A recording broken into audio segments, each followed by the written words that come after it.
estamos en vivo, así es que saludo Muy bien. a los auditores y lectores que nos están viendo hasta ahora. Eh, Buenas noches. Buenas noches a todos, ojalá se entretengan.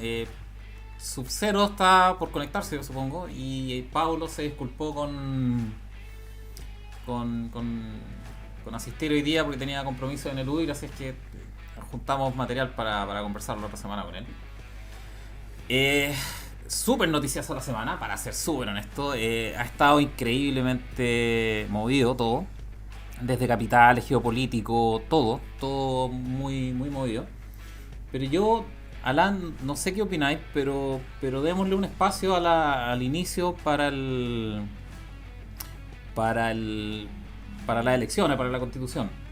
Eh, ¿Qué opinas tú? ¿Cómo lo ves en tu ámbito más de extranjero, en el fondo, y con conexiones de extranjero? Eh, y pimponeamos, en el fondo. Yo lo comenté en el blog. Lo comenté en el blog que para mí los capitales, al parecer, no tienen ninguna gran ninguna gran preocupación. Al menos no. Ahí se unió Sub. ¿Cómo está Sub? Hola, Sub. Bien, ¿Qué bien, tal? ¿cómo están ustedes? Muy bien. Oye, les estaba comentando a Allen y obviamente a ti que, bueno, Pablo no va a estar en esta transmisión. Pero queríamos comenzar quería comenzar yo con el comentario sobre el fin de semana. Hay mucha gente que, lo he visto mucha gente que está preocupada con el resultado de este fin de semana. Obviamente con los mercados de capital, qué sé yo, los fondos de las cuotas y todo eso. Y quería ver qué opinan ustedes. Yo viendo los capitales, las tasas y el dólar, la verdad, no están ni ahí los capitales por ahora con el resultado. Eso es lo que yo veo, al menos lo percibo. ¿Y qué ven ustedes? ¿Sub? ¿Alain? Sí, bueno, o sea, la verdad es que yo veo un poco las dos cosas, digamos, lo que vivo como una persona así que lee las noticias y que se informa y que tiene su propia opinión, etcétera. Y después consulto también a diferentes personas también de mi ámbito más extranjero, gente que está a cargo de grandes empresas extranjeras, también mundo diplomático, y es extremadamente tranquilo. O sea, la verdad es que es casi una cosa que uno podría creer, pero en general sigue habiendo una confianza bastante inquebrantable en Chile, en la capacidad de resolver las cosas, de hacerlo bien, um, digamos, también confianza en el presidente, ¿cierto? Tan vilipendiado, pero que al final ha hecho el trabajo de eh, respetar las instituciones, el hecho también de un diagnóstico que está tardando, que ha tardado, pero que de alguna forma se está imponiendo, ¿cierto? De que efectivamente en Chile hay una desigualdad que no se atendió a tiempo, entonces se ha ido un poco escapando de las manos, quizá debieron haber hecho algo más, etcétera. Bueno, hay una serie, digamos, de diagnósticos, pero con cierta altura de mira, ¿ah? Diciendo que en realidad, si uno ve, todos los países pasan, incluso en Europa, por problemas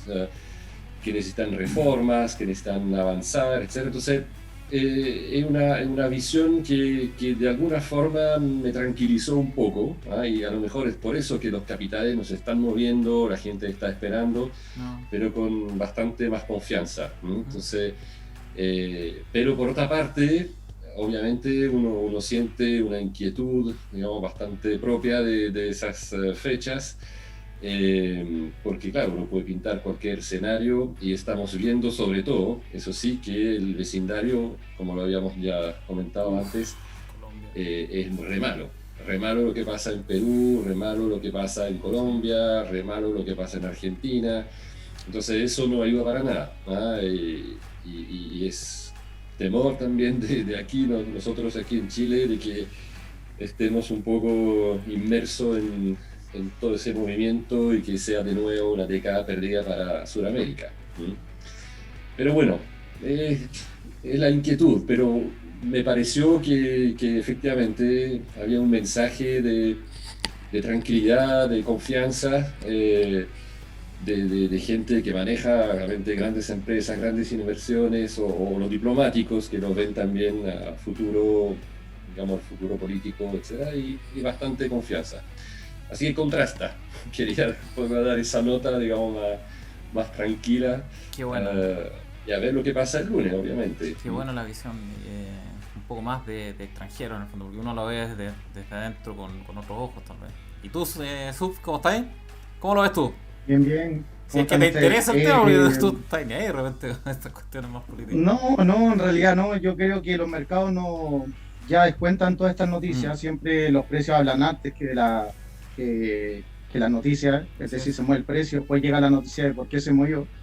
Y ¿qué se podría decir? Que en realidad tienen todo descontado. Yo podría hablar un poco que el dólar se pegó una pequeña subida, no sé si te fijaste, sí, pero no creo que sea por el plebiscito en sí, o sea, por la votación. No, yo creo que más que nada, claro, y la caída que se dio la semana pasada con el tema del Tribunal Constitucional. Claro, y se pegó después una pequeña subida y de nuevo está cayendo. Y lo que se podría ver un poco más en el mercado de los bonos a 10 años, que ha estado subiendo bastante, pero si nos fijamos ha estado subiendo desde mayo del año pasado, entonces tampoco podría decir que es por esta votación de y ahora fin de semana. Se pegó una baja súper gigante en las tasas. Claro, se pegó una baja esta semana. Claro, no sé, se podría ver como algo de refugio, pero la tendencia en realidad es ir saliendo de la deuda, pero más que nada porque tenemos un circo en la política, yo creo. Entonces al final los bonos del Estado están perdiendo relevancia como un instrumento seguro, pero también lo está pasando en todo el mundo. Es que entonces, un poco es el problema. Eso es yo. Dale. Sí, dale no. Dale. Termina tu... No, que eso, yo creo que el movimiento de salida de los mercados de deuda es un movimiento más que nada mundial, que no hay confianza con los gobiernos y no es en sí por la clase política. Ahora bien, la clase política que tenemos horrible, pero nuevamente lo que hablamos en capítulos pasados es que al lado del vecindario todavía es lo mejor que hay, creo yo. Ese es mi punto. Qué increíble. Lo mejor dentro. Increíble. Pedazos de vaso que tenemos los políticos son estratosféricamente pencas comparado con nosotros mismos en el fondo, hace algunos años, pero en realidad comparado con el barrio es importante lo que comentaban respecto de la confianza, sobre todo la confianza en los gobiernos o en los instrumentos de gobierno, más que nada, que es el tema con lo que vamos a enganchar ahora, que es la inflación, la deflación y las revoluciones y los juegos del hambre. En general, claro, uno lo puede ver, porque siempre hemos comentado que en el blog, al menos yo he comentado que el peor problema es cuando uno proyecta lo que uno cree o lo que uno piensa, lo que uno está seguro realmente en el resto. Y en realidad para el resto, a lo mejor para el 99% de la gente, el peso sigue siendo una moneda súper dura para transar, no va a perder valor mañana, ni pasado, ni en ningún momento en el futuro cercano. El dólar ni hablar. Por lo tanto, de repente uno tiene una proyección propia y lo proyecta tal vez en la mayoría de la gente no teniendo por qué, porque la mayoría de la gente no comparte eso todavía. Cuando la mayoría de la gente entienda que es súper riesgoso la deuda de gobierno, obviamente ahí se va a quedar la crema, pero tiene que pasar eso. Me pasa lo mismo con los bitcoins. La gente que le gustan los bitcoins o las criptomonedas en general, no los bitcoins, las criptos en general, o los activos alternativos para todos los efectos prácticos en general, ellos juzgan, o todos juzgamos en realidad con lo que nosotros creemos, pero en realidad el 99% de la gente no usa esas monedas. Entonces uno dice, ok, el futuro tal vez, en mucho tiempo, pero no, el 99% de la gente ni siquiera conoce la mecánica de cómo funciona. O ni siquiera sabe que se pueden transar. Claro, una acotación. Lo que pasa es que yo creo que el tema de los activos alternativos hoy día lo están ocupando mucho, nuevamente hablando del tema de que están saliendo de la deuda y no confiando en los gobiernos. Los inversionistas más sofisticados como almacén de valor, no como el dinero como transaccional. Ahora, han habido bastantes avances con respecto a esa característica de las cripto. Por ejemplo, ahora va a empezar un casino en Las Vegas que va a aceptar Stellar. Y de hecho, en la inauguración ya sale que va a aceptar Stellar, que es una moneda que en definitiva va a servir para transacciones internacionales. Pero a lo que voy yo, que de a poco se van sumando la estructura hacia la blockchain. No quiero hablar de criptomonedas porque es muy manoseado a la descentralización de los procesos, de los nodos. Y qué es lo que me gusta a mí, más allá de la rentabilidad y todo eso, con el riesgo que tiene involucrado, es que el efecto Cantillon se da vuelta. El efecto Cantillon, bueno, tú lo debes ubicar, pero para comentar un poco lo que es el efecto Cantillon, lo que se comenta es que mientras tú más arriba de la orilla, o sea, perdón, desde donde nace el río siempre viene en una quebrada, por así decirlo, mientras tú más arriba de ese río estás, vas a tener mayor liquidez o mejores rendimientos. Por ejemplo, no sé, la Fed, en caso de Estados Unidos, imprime billetes y los primary dealers son los primeros que pueden acceder a esas tasas, que se lleva hoy día al 0%. O el Banco Europeo, para qué decir, Banco Europeo emite, y tú si eres un primary dealer en Europa te regalan plata porque te dan tasas negativas. Entonces ya con eso, ya con esa ventaja, tú puedes ir a comprar empresas que hoy día están destruidas porque no hay movimiento de dinero, y las puedes comprar y después revenderlas, reestructurarlas, etc. Y en el cambio en la blockchain o las criptomonedas hoy día partió al revés. Si te fijas, empezaron los retailers, hoy ya empieza la regulación y ya están entrando las compañías, y en un futuro van a entrar después los bancos centrales y los últimos van a ser los gobiernos. Entonces, como yo lo que me llama la atención es como que la pirámide está invertida en ese sentido. No sé si me siguen lo que te digo. En el tema de la descentralización de las cripto, que es un poco la discusión que se tiene, en general sucede que es raro porque la descentralización del dinero se produce cuando escasea, en periodos en periodos de deflación, cuando no hay dinero. Entonces no hay dinero, o siempre ha pasado eso, siempre, bueno, lo que he visto en la historia, que es súper interesante con el tema que vamos a comentar. Cuando no hay dinero, cuando todo empieza a deflacionar, o sea, la gente empieza a guardar el dinero de gobierno, por decirlo de alguna manera, que no sé si es Cantillon, es un efecto que vio un economista inglés, creo, que el dinero bueno se esconde en el fondo y queda el dinero malo andando. Pero en esa época era dinero físico con porcentajes de plata probablemente. Entonces el que tenía más contenido de plata se guardaba y el que tenía menos contenido de plata circulaba, ¿okay? Entonces el dinero bueno saca, el dinero malo saca el dinero bueno en circulación. Ese era como el concepto de esta persona. No me acuerdo si era Cantillon, no creo que sea Cantillon, pero es un economista inglés. Claro, yo lo que entiendo es que mientras más cerca estás de la fuente, tienes una mejor tasa. Entonces no existe el apartheid de la tasa, por así decirlo. Porque, por ejemplo, si tú estás dentro de los amigos, llamemos, de la Fed o del Banco Central, entonces tienes una masa de dinero que te la prestan una tasa mucho más pequeña, y voy a llevarlo de inmediato a lo más usurero. Y la persona corriente que accede, qué sé yo, a la tarjeta Presto, no sé ni cuánto le deben cobrar, estará pagando, no sé, unas 20 veces, o por lo menos 10 veces más. Entonces, en términos de tasa, si pide un préstamo. Entonces, esa diferencia de tasas que hay entre la persona que está más cercana a la fuente es lo que, entre comillas, podríamos llamar que se produce una pequeña o una gran desigualdad. Porque cuando se habla de desigualdad y todas estas cosas, si te fijas, la élite es capitalista hacia abajo, pero es muy socialista hacia arriba. Lo podemos ver en la crisis subprime del 2008, pero no se salvaron todo entre ellos. Pero no son muy buenos traders.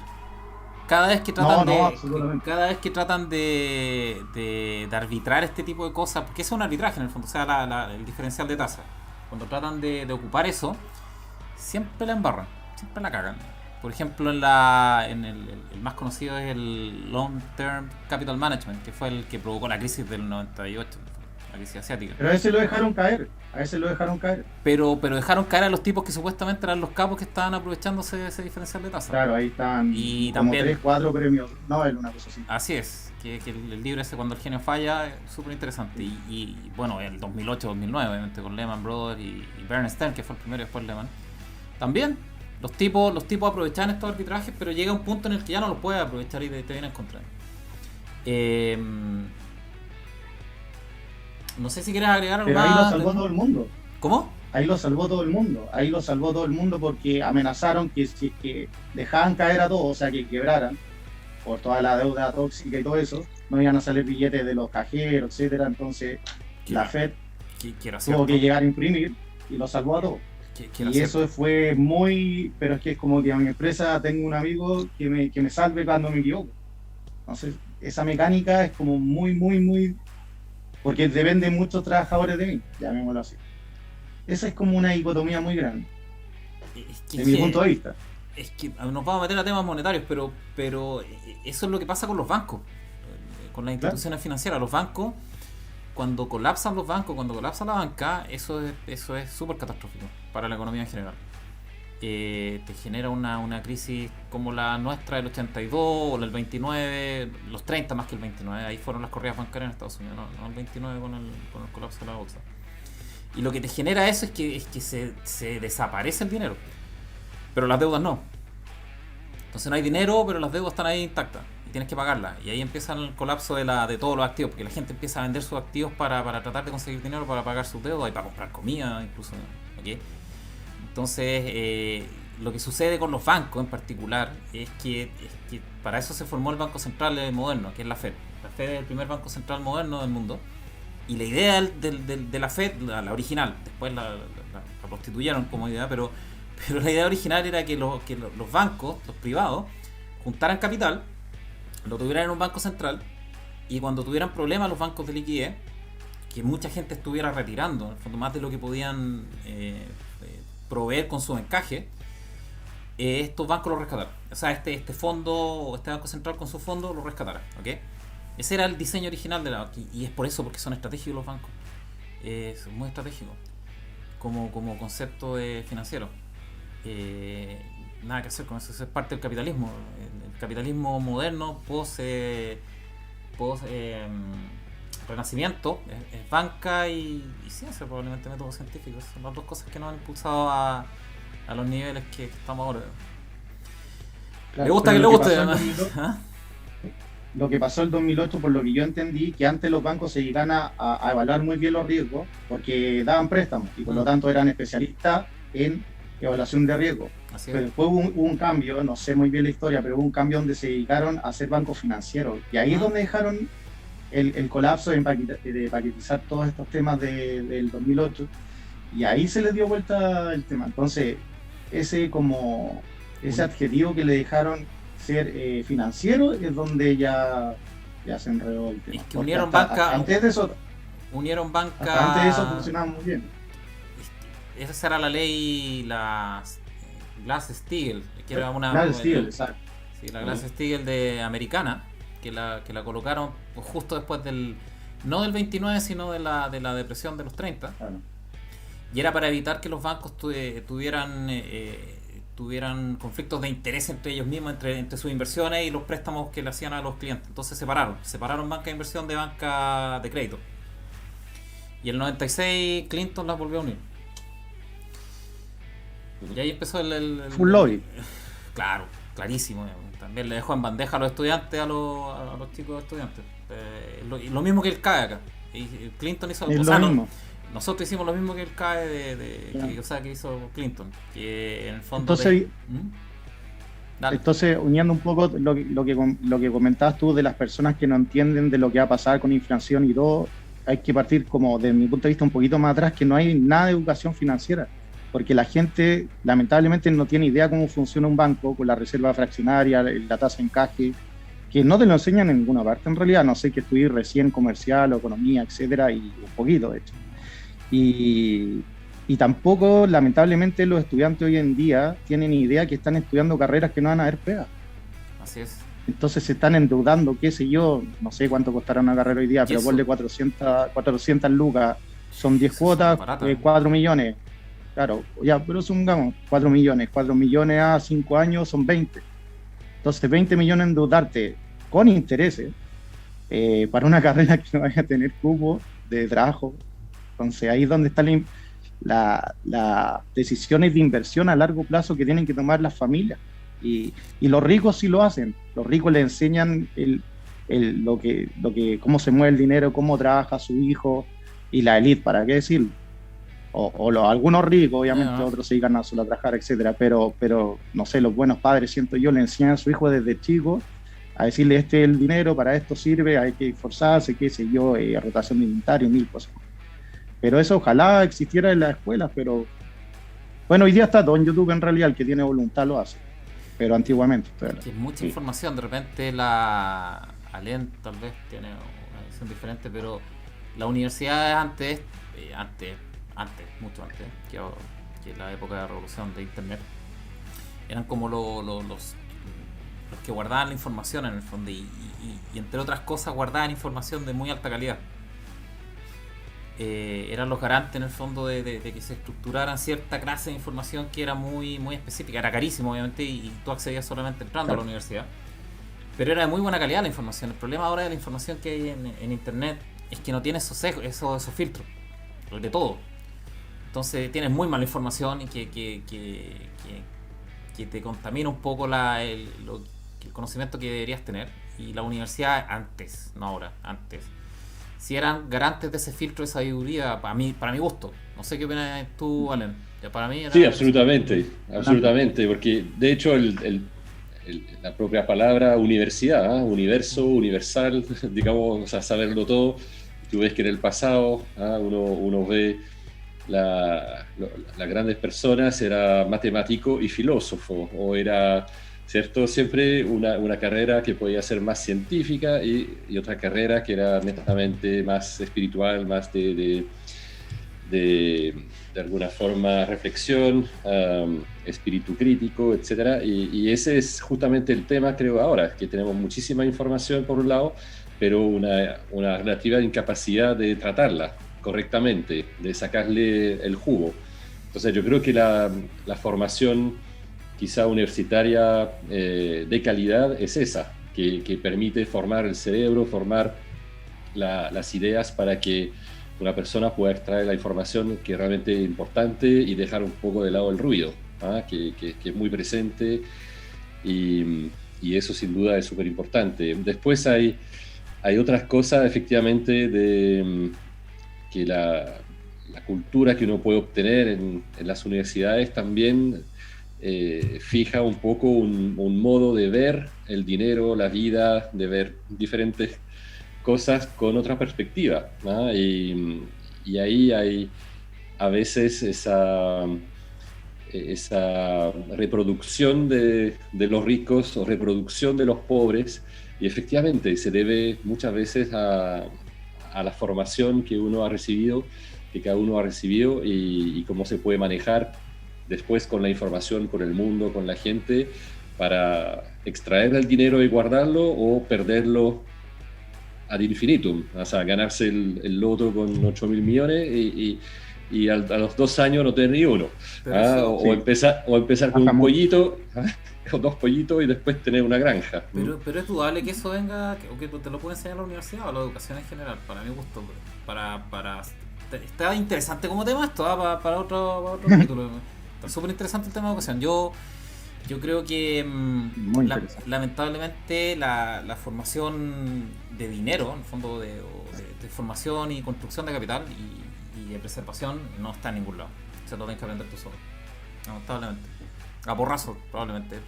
Porque en la universidad, sí. ¿quién te enseña? Académicos que nunca han tenido que en su gran mayoría, obviamente no todos, hay algunos que sí, pero en su gran mayoría hay gente que tiene un trabajo continuo, que tiene ingresos continuos, que en general no tienen experiencia sobre crear capital en el fondo.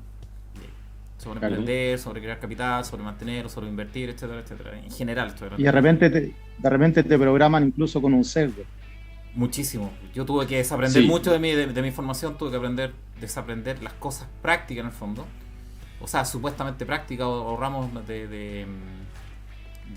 ya de carrera, en el fondo, que los tuve que desaprender todo en la práctica, porque no funciona así la realidad, como te enseñan, en el fondo no es matemática. Sí, por eso que lo que no te enseña la familia, por ejemplo, en la universidad, está muy, muy de moda también ahora, pero ha sido casi siempre así, que hay un mentor. O sea, el joven, ¿cierto? Necesita un mentor, que es la persona más experimentada, que le va a ir justamente dando los tips para saber moverse. ¿Ah? Y eso, según uno va creciendo, subiendo, digamos, en la élite, ¿cierto? Los códigos son cada vez más cerrados, son cada vez más un poco ocultos, pero al final, digamos, bueno, es manejar códigos y ni hablar de las sociedades, digamos, la masonería o el Opus Dei o esas cosas también. Ahí hay códigos que necesitan, claro, mentores que hacen subir a la gente en los escalafones de la red. Hay un estudio rechoro que me acuerdo, no sé si dónde lo vi eso, pero una familia, una línea generacional, se demoraba 4 generaciones ser rico, si tú mantenías el capital. O sea, si acumulabas, o sea, si generabas capital y lo acumulabas en el pozo y la siguiente generación hacía lo mismo, no lo liquidaba para generar las lucas y estarse en lo que sea, sino que lo iba acumulando, a la cuarta generación ya era rico. O sea, como familia en el fondo. Ahora el problema es que uno quiere disfrutar de las cosas hoy día, no que las disfruten 4 generaciones adelante. Claramente yo estoy muy de acuerdo con lo que dicen los dos, pero en especial Alain, el tema de cómo se valoraba antiguamente. Gracias a Dios mi familia se ha dado así, y todos tratamos de hacerlo así, los que vamos creciendo con los que tengan herederos, etcétera. El tema de los respetos a los mayores y la constitución de la familia, y esta es otra ramificación, que es un tema que es tan grande que ramifica para todos lados. Pero sí, ¿por qué? Más allá del respeto normal a los adultos, es por un tema que uno se apalanca de la experiencia de la otra persona, porque ese personaje ya vivió más tiempo en este planeta. Entonces ya con eso tenés que escuchar a esa persona. Y el tema de sentarse en la mesa, escucharlo. ¿Y qué pasa? Que al final esa educación va a empezar a repercutir, voy a hablar como muy técnico o muy frío, pero va a empezar a repercutir en el capital, pero en este caso en el capital humano, que son los niños, que están creciendo como una nueva empresa. ¿Por qué? Porque el capital humano, con esto termino, es muy importante, y de hecho hay un punto que a mí me llama mucho la atención, que no se ha tocado, en especial en Argentina, que es muy fuerte, pero se está empezando a ver en Chile, la desnutrición, con el tema de la pandemia. Porque eso, al no tener buena nutrición, el desarrollo cognitivo de los niños empieza a fallar ya solo por temas biológicos. Entonces, ese capital humano ya no va a venir con las mismas capacidades que los que tuvieron mejor alimentación. Entonces, ese es un tema súper importante de políticas públicas, que yo creo que no se está tocando el tema de la comida. Yo supongo que una de las cosas por la que China va a subir también es por el súper aprecio que le tienen a la sabiduría de sus ancianos. Aquí, absolutamente. Aquí los ejecutivos, como en términos generales, yo diría que un ejecutivo top, en el fondo, está en su peak entre los 50 y los 55 años. Pero fácil. Y a los 50, 55 años eres viejo, para efectos de contratación, ¿no? Y tú estás ahí, uno supone que el peak de conocimiento y de claridad mental está por esa edad, entre 50, 55, tal vez hasta los 60. Ese es el peak para un ejecutivo top, ¿no? Y no te dejan llegar ahí, en el fondo. No dejan, no. Porque están contra por costo, por lo que sea. Y esa es la cultura occidental, básicamente. Y los chinos tienen, en eso son mucho más años luz superiores, y yo creo que se han sacado la mugre milenariamente muchas veces que nosotros, y por eso aprendieron. Pero se nota, tú cuando vas a China, se nota que los ancianos los respetan mucho, los cuidan mucho y toman todas sus opiniones. En los directorios de empresas suele haber gente mayor. Sí, claro. Ahí van un poco la son gente, los dueños. Pero no siempre, invitan a veces a gente que justamente tiene una carrera y un expertise propio, digamos, pero es cierto que ahí tratan de buscar la experiencia para la visión a más largo plazo y justamente supervisar un poco, porque podemos tener un CEO muy fogoso y que hace las cosas mal, pero el directorio, si hace bien su trabajo, va a estar ahí como apaciguando un poco al león, digamos, o al tigre. Entonces, yo creo que, pero no, es cierto que no está tan respetado como en la cultura como la japonesa también. La japonesa a mí me encanta. Sí. Es una cultura de profundo respeto a la edad y a la gente, no solamente que ha tenido éxito, pero también a la que dio fracaso y que ha podido levantarse. Y Sí. eso también es una visión que a mí me parece súper importante. Uno aprende siempre mucho más en el fracaso y levantándose del fracaso que el capitán del Titanic, que nunca había tenido ningún percance, y el pobre cuando se chocó con un iceberg, digamos, fue el fin. Es que reconocer que tuvo mala pata, pues esa cosa no tenía que tener. Claro. Hay que reconocérselo también. Sí. Claro. Oye, Sí. ya este cochino capitalista Zoom nos está tirando luego. Yo creo que, a ver, para cerrar el tema, nos reconectamos después, hacemos un pequeño alto y nos reconectamos, pero para terminar el tema de las elecciones, no nos extendimos harto, pero cerrando y resumiendo, yo creo que en mi opinión particular, los capitales el año pasado con el plebiscito no tenían grandes temas, al parecer, no fue terrorífico, ni mucho menos los movimientos, y este año tampoco. Esta semana y la semana pasada se movió por el Tribunal Constitucional, no por el plebiscito. Y esta semana hasta hoy día están muy tranquilos los capitales. El dólar y las tasas, y las bolsas están bajando por un tema internacional, que ahí lo conversamos en la parte de mercados, pero no se ve una gran fuga de capitales o refugio sobre efectivo, en el fondo, no para nada. Así es que para mi gusto están bastante tranquilos con la elección, sea por lo que sea, no tengo idea. Pensarán que van a salir como unas parlamentarias, que ese es mi feeling. Como están dispersos, están atomizadas esta cuestión, se me ocurre que van a ser muy parecidas a una parlamentaria normal. No en resultados, no creo yo. O sea, ahí ya son cálculos electorales que no tengo idea, pero los capitales no están inquietos, sea cual sea el motivo, hasta ahora. Ese es mi feeling.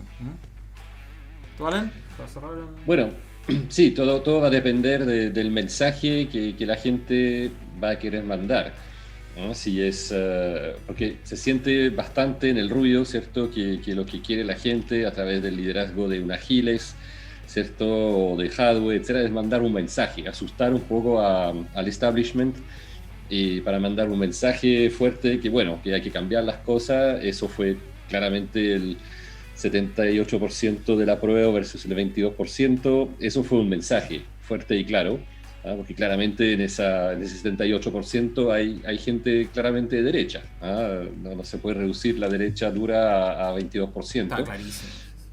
¿Cierto? Entonces, bueno, hay una necesidad de cambio, etc. Pero claramente las elecciones que vamos a tener, hay que ver si la gente va a votar para dar realmente un mensaje y realmente mandar para la casa a los políticos de carrera, por decirlo así, o si van a decir, bueno, ya hay que armar un poco la cosa en forma seria, vamos a eliminar los que prometen la luna y tener una mayor sabiduría, por decirlo así. Pero es difícil. Yo creo que está súper abierto. Y sí es representativo también, porque la del apruebo y rechazo fue con altísima participación. Hay que ver si tiene alta participación esto. Claro, y ha pasado mucho agua debajo del puente también. Porque ahí la gente está perdiendo su empleo, entonces ¿en quién confía? Es como...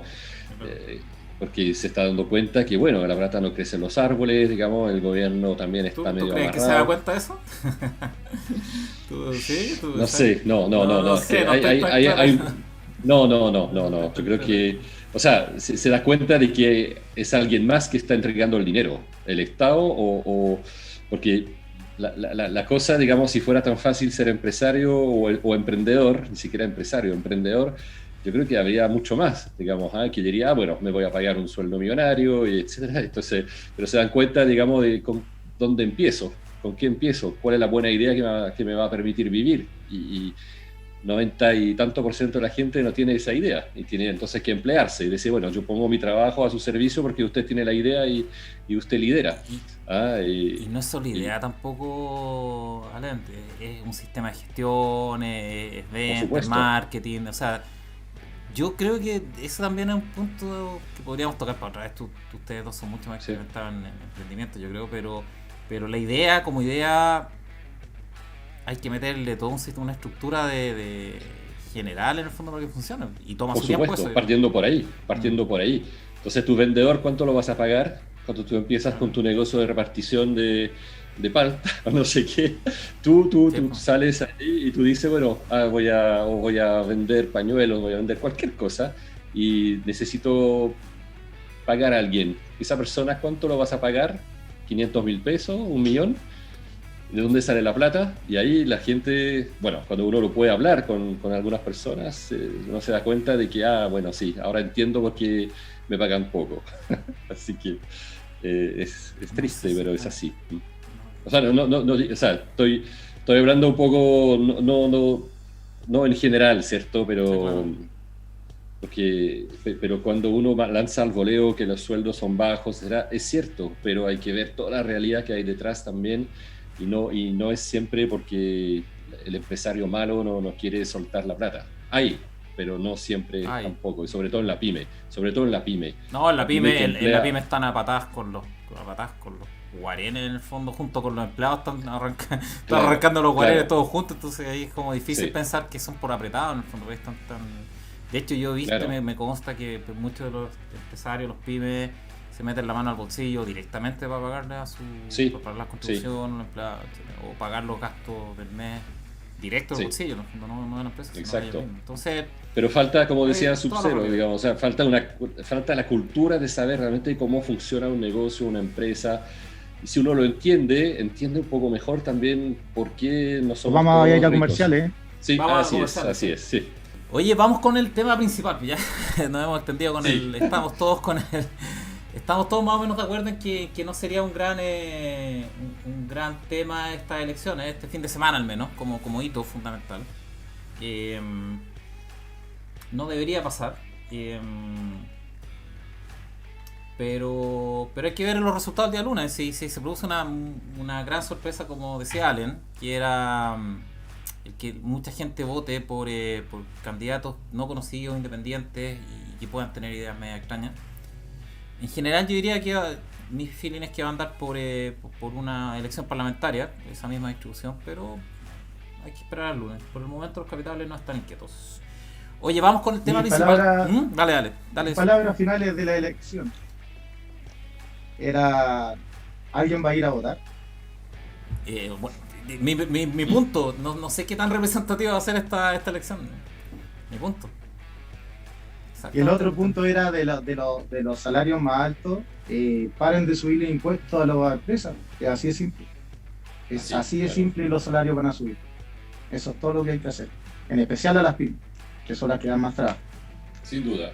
Pero mientras sigan subiendo los impuestos, bueno, y ahora con la renta básica universal, que algunos artistas decían que era de 600 lucas. Entonces... Pero era familiar, me parece, ¿no? No era por persona, era familiar. Ya. Bueno, para la familia. Pero bueno, todas esas distorsiones de mercado no dejan que los salarios suban, porque al final no se crean trabajos. Así de simple, Oye, vamos con el tema principal, que es Juegos del Hambre, inflación. Oye, súper interesante, lo hemos conversado durante todos los live, durante este periodo de live.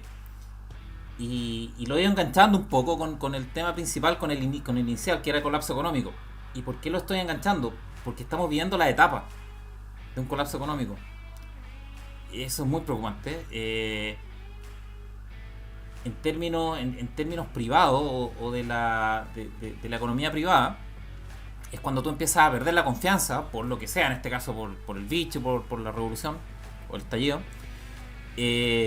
Pero empiezas a perder confianza en el futuro, en tus fuentes de ingresos futuras, tu trabajo, qué sé yo. Entonces empiezas a guardar plata, a guardar dinero, a provisionarlo para el futuro.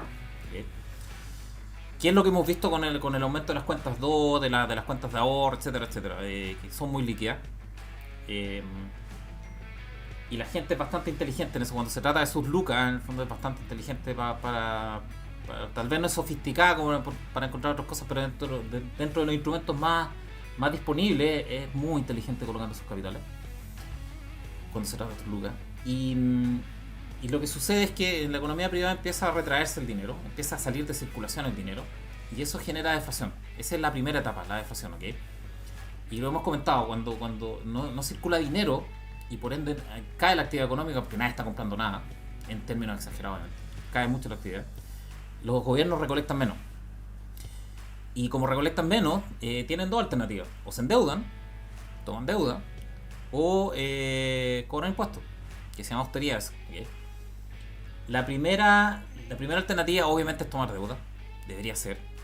El problema es que cuando llegamos a estas etapas de crecimiento, o sea, estas etapas del ciclo, en el fondo, cuando empieza la caída, en general todos están muy endeudados, todos, economía privada y economía pública, todos están muy endeudados, todos se sobreexpandieron, aprovecharon o pensaron que los precios iban a seguir linealmente como creciendo y la demanda todo creciendo y todo full y se endeudaron a precios astronómicos por cosas que supuestamente iban a expandir su oferta, y se encuentra con el pastelazo de que la economía empieza a bajar y la demanda empieza a bajar, y ahí empieza obviamente empiezan los ajustes. Y le pasa lo mismo al gobierno. Probablemente el gobierno llega a esas mismas instancias muy endeudado, por lo tanto las posibilidades de endeudarse no son muchas, que por ejemplo pasa en Europa, en Argentina, en Perú no, Perú tiene una baja rata de deuda, pero no tiene mercado de capitales.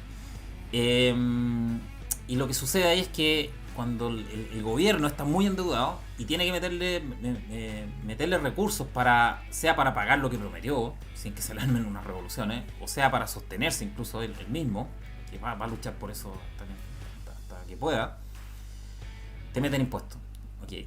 Y también lo hemos conversado, los impuestos bajo cualquier excusa en esta etapa del ciclo, la excusa es impuestos a los ricos porque los ricos tienen que pagar su parte justa y bla bla. Finalmente es tratar de sacar de la economía privada, por decirlo de alguna manera, la mayor cantidad de recursos para pagar lo que están prometiendo. En el caso del gobierno, para tratar de pagar los programas de ayuda probablemente, y la infraestructura obviamente, y los políticos de la oposición, eso aquí en todos lados, para comprar sus votos para el futuro. Eso básicamente es cómo funciona la cuestión. Y el problema es que estamos en una etapa en la que los gobiernos con los impuestos le suben el costo a las empresas. Por lo tanto, las empresas tienen que subir sus precios. Pero los precios no suben por un aumento de la demanda, sube porque aumentaron los costos de entrada. ¿Sí? Y eso te deja mucho menos ingresos disponibles a la gente, porque a la gente no le están subiendo los sueldos, porque no hay mayor demanda en el fondo, no se está produciendo más empleo ni más dinero. Hay igual o menos dinero en circulación, estoy hablando ya. Y sin embargo los precios están creciendo. Eso te genera un fenómeno súper raro que se conoce como estanflación, que es simultáneamente una inflación de precios y una deflación de ingresos, por decirlo de alguna manera, o de ingresos disponibles. ¿Y eso a dónde nos lleva? ¿Eso a dónde nos lleva? Cuando tú tienes precios, sobre todo de alimentos, subiendo, e ingresos, sobre todo de la clase más necesitada, más pobre, bajando, ¿qué pasa ahí? Revoluciones. Revoluciones. Que es lo que estamos viendo en Colombia y básicamente lo vamos a ver en todo el mundo. Y esa es la introducción, señores. Les dejo la palabra para que se explayen, ¿no? Porque en realidad ese es el fenómeno que estamos viendo.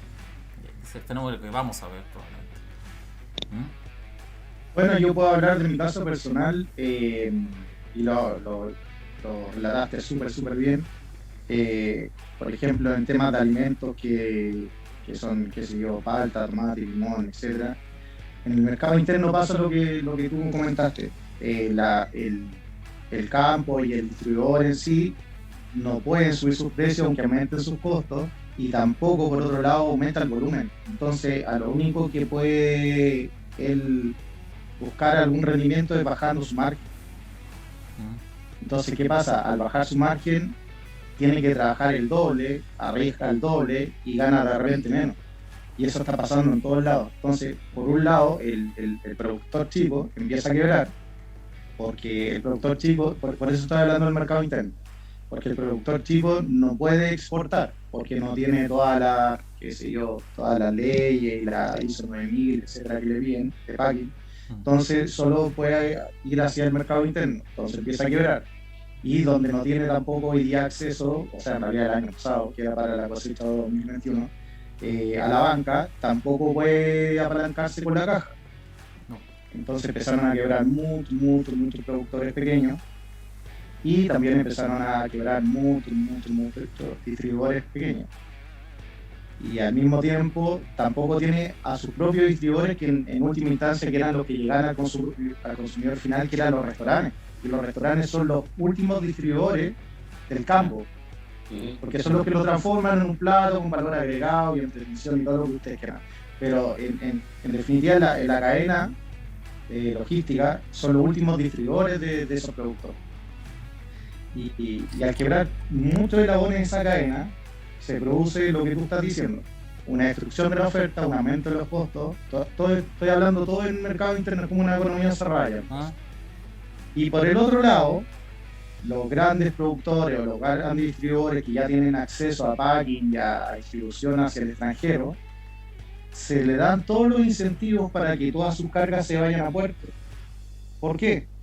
Porque, bueno, el tema pasado hablamos de los impuestos, más encima nos dan toda la libertad de cortar impuestos porque va directo a puerto, pero más allá de eso, que el impuesto podríamos llamar que es preponderante, pero tiene el incentivo de aumentar tu volumen, tiene el incentivo de tener muy buenos precios y no tienes toda la regulación. Entonces al final se están dando, para mí esos dos efectos es lo que yo veo en lo que yo me muevo.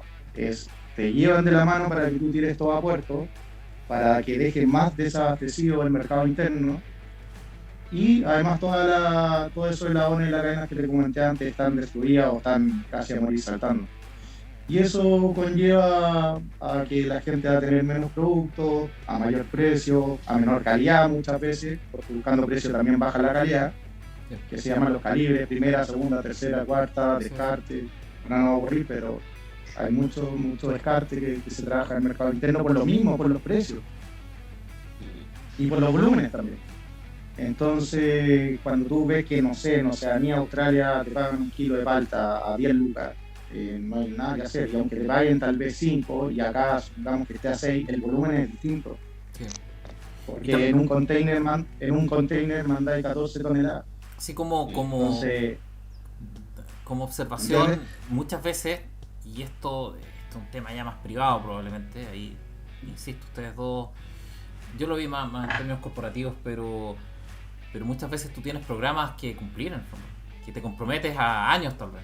Entonces, cuando tú tienes eventos de oferta, como una sequía, y sigo lo que está pasando ahora, tú intentas cumplir los contratos que tienes, porque eso es lo que te da el flujo.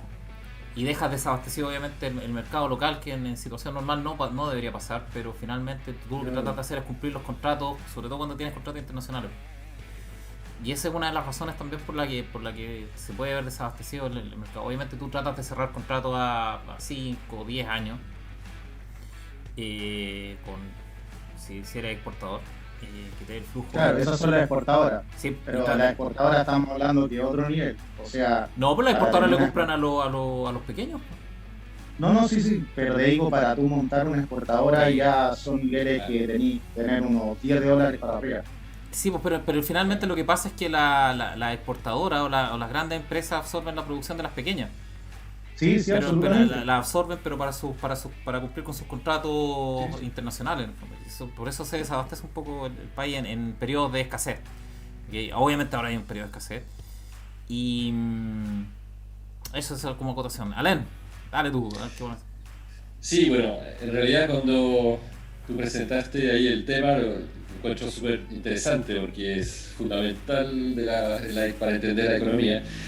Y yo creo que lo importante también de ver es que estamos en una economía que es extremadamente compleja, cada vez más compleja, con muchos sectores distintos. Entonces, más que hablar de una inflación o de una deflación, lo que se ve es que hay brotes inflacionarios, brotes deflacionarios según el sector, ¿cierto? Y actualmente, bueno, vemos los alimentos van en más bien un brote inflacionario. Vemos que materiales de construcción, me están comentando ahí unos amigos que la plancha de OSB común y corriente había subido 400%, ¿cierto? Por la falta de madera, o sea, y los materiales de construcción están mucho más caros.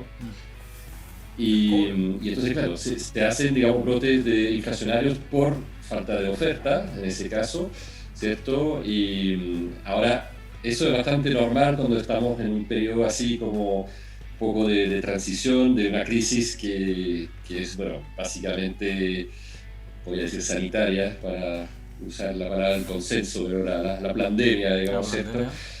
¿Cierto? Y entonces hay que ver, digamos, efectivamente si eso va después a encontrar una generalidad, que todo va a empezar a subir por el tema más bien monetario, digamos, de la falta de dinero, o que la gente está efectivamente guardando su dinero, o si después, digamos, también la economía va a ir en una deflación, una espiral, porque no se va a comprar, van a cerrar ciertos sectores, etc. Entonces, actualmente estamos todavía en una especie de agitación, así de aguas agitadas, donde hay de todo. Hay crestas, hay bajos, hay un mar agitado y hay que ver después para dónde va a ir eso.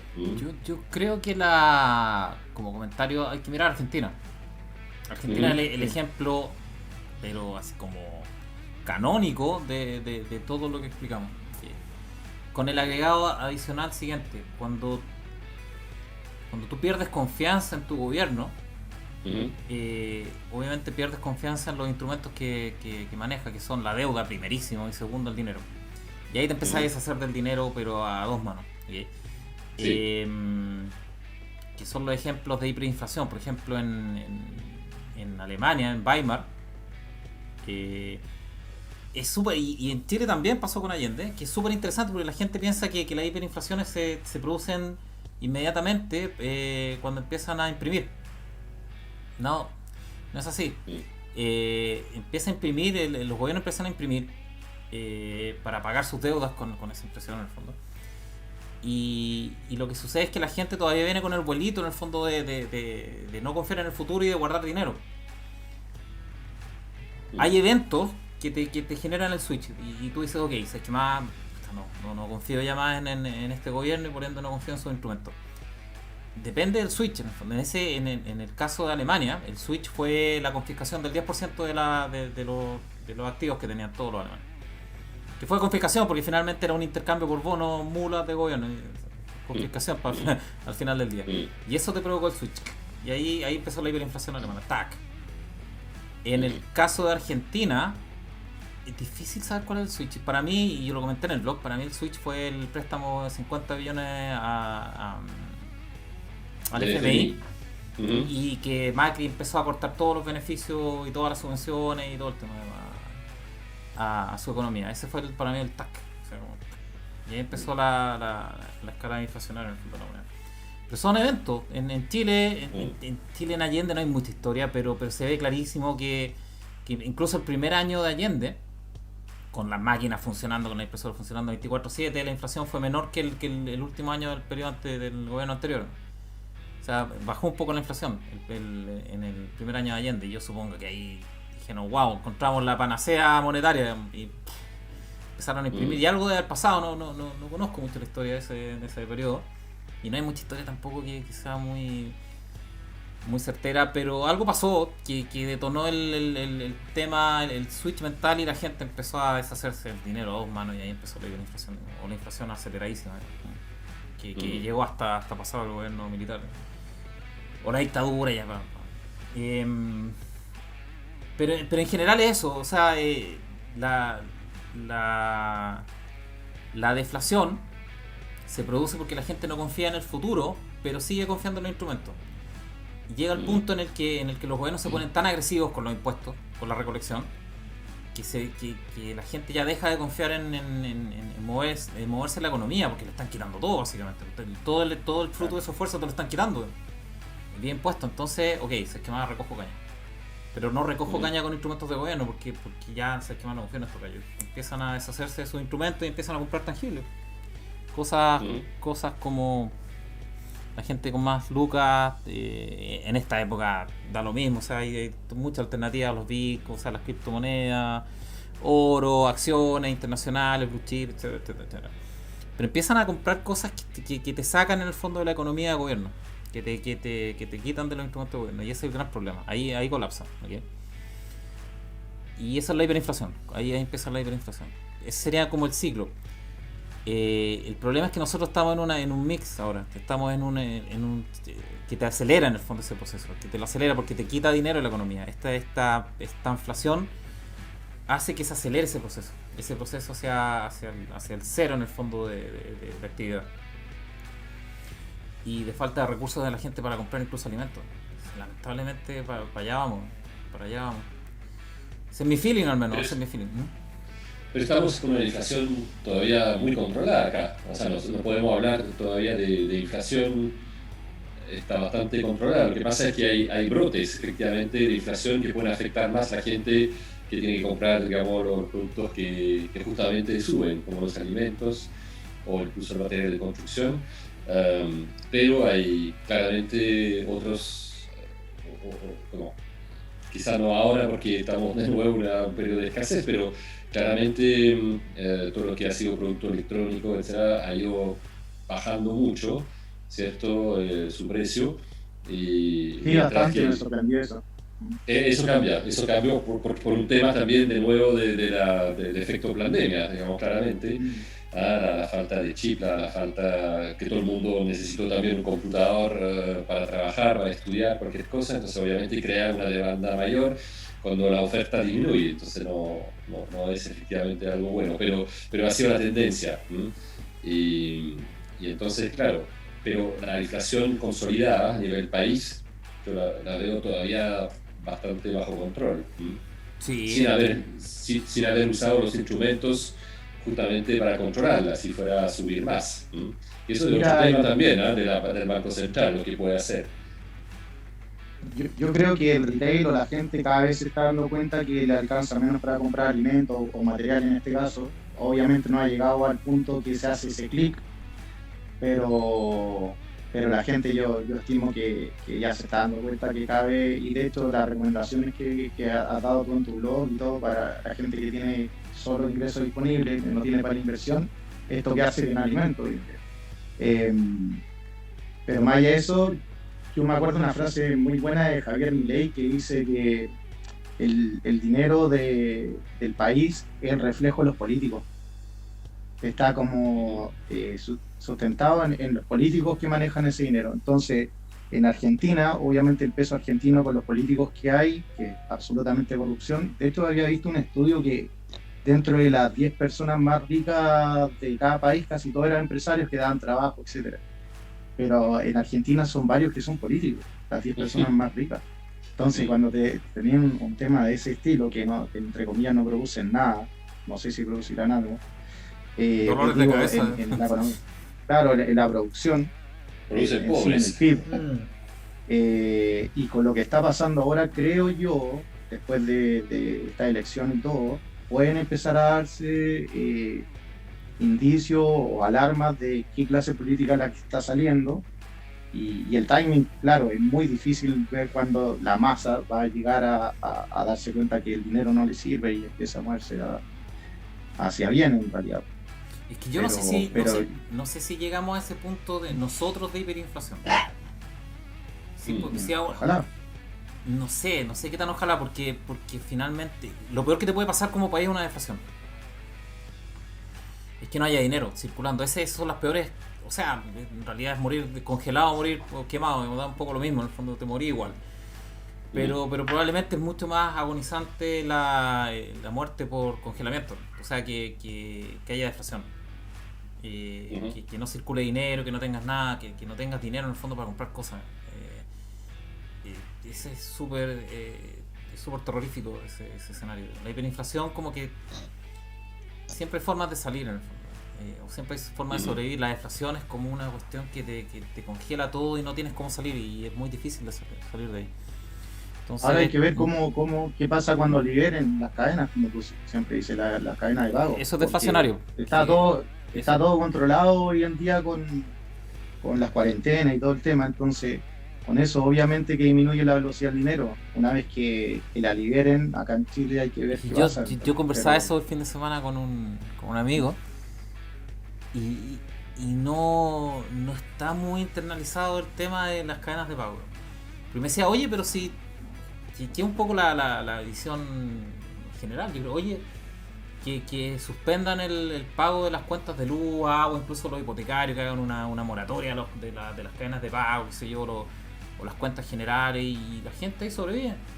Sí, pues viejo, pero ¿y cómo pagan las empresas eso? Las empresas que están haciendo esa moratoria, bueno, con las utilidades se las comieron en sus activos, pues, viejo, y, Claro. y los activos están asociados a deuda, y tienen que pagar la deuda. ¿Cómo pagan esas deudas si no tienen Claro, ingresos? también tienen deuda esas empresas. Esa es la cadena de pagos. Claro. Esa es la cadena de pagos. Y finalmente, ¿dónde llegan todas esas cadenas de pagos? Todos los caminos conducen a la vía sacra, a Roma, o a la banca en realidad. Y si la banca colapsa, O sea, al final todo llevaría a que el central imprime y lo salve. Pero ahí es donde tal vez se perdería lo que estabas hablando tú de que la moneda ya no vale. Porque si el central empieza a salvarlo a todos. es que el central no lo... Hay algo que pasó con los retiros, que está pasando con los retiros. Es que con esta herramienta, lo que hace el central se llama manejar el dinero elástico. ¿Okay? Dinero elástico es que lo expande y lo contrae para apoyar la economía. ¿Okay? ¿Cómo expande el dinero? ¿Cómo expande el stock de dinero? Compra instrumentos que están en el mercado, compra activos que están en el mercado y los cambia por dinero, obviamente. O sea, imprime dinero y compra. ¿Okay? Entonces le pasa dinero por esos activos a la gente. ¿Para qué? Para evitar problemas de liquidez. Porque la gente de repente tiene activos, pero no tiene caja. ¿Cómo lo hace? Entonces el Banco Central a los bancos, que son la parte crítica de las cadenas de pago, les cambia dinero líquido por esos activos, y contra la promesa de que después el banco le va a devolver o va a retomar en el fondo su activo al valor cara que le prestaron, más un interés del central. Por eso yo te decía, siguiendo el ejemplo de tu amigo, que decía, ok, tirémosle a toda esa carga de no pago, llamémoslo así, a la empresa generadora de los servicios. ¿Y qué va a hacer esa empresa? Va a tener que ir al central a que le compren deuda corporativa. Entonces al final el central va a salvarlo a todos, esa es la super idea. ¿Y qué pasa cuando no te quedan instrumentos que monetizar? A eso voy. Cuando ya monetizaste todo. Que eso es Japón. O sea, Japón, mínimo bajar Europa. de clasificación es lo mínimo. No te queda nada. No te queda, o sea, imagínate que ahora supongo yo, no he visto la estadística, pero supongo que el Banco Central está comprando a dos manos instrumentos a la banca y a la FP, no sé si a la FP, pero a la banca. Le está comprando instrumentos a dos manos porque los bancos y la FP necesitan liquidez. Y si continúa esto, el Banco Central va a tener todos los activos monetizables y todas las empresas financieras que van a tener para monetizar en un evento de liquidez. No hemos gastado todas las municiones, o el Banco Central se ha gastado todas las municiones monetarias, y ni siquiera salimos de las cuarentenas. ¿Qué pasa cuando liberan las cadenas de pago? Y ya no gastamos o mucha de la munición monetaria que teníamos. ¿No? ¿Y qué hemos producido con eso? Esa es la pregunta. Cero.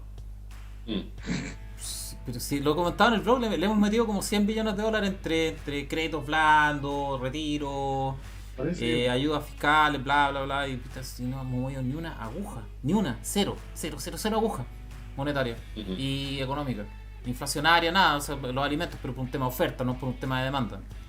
Cero. Y no hemos salido ni de las cuarentenas, ni siquiera hemos liberado la economía y obviamente las cadenas de pago. ¿Qué pasa ahí? Yo creo que esa es una de las partes importantes de por qué no han liberado las cuarentenas. Están como liberando de a poco en el fondo para ver cómo se va dando el tema de económico, ¿no? Pero nosotros nos enfrentamos, y es mucho más terrorífico, una deflación que una inflación.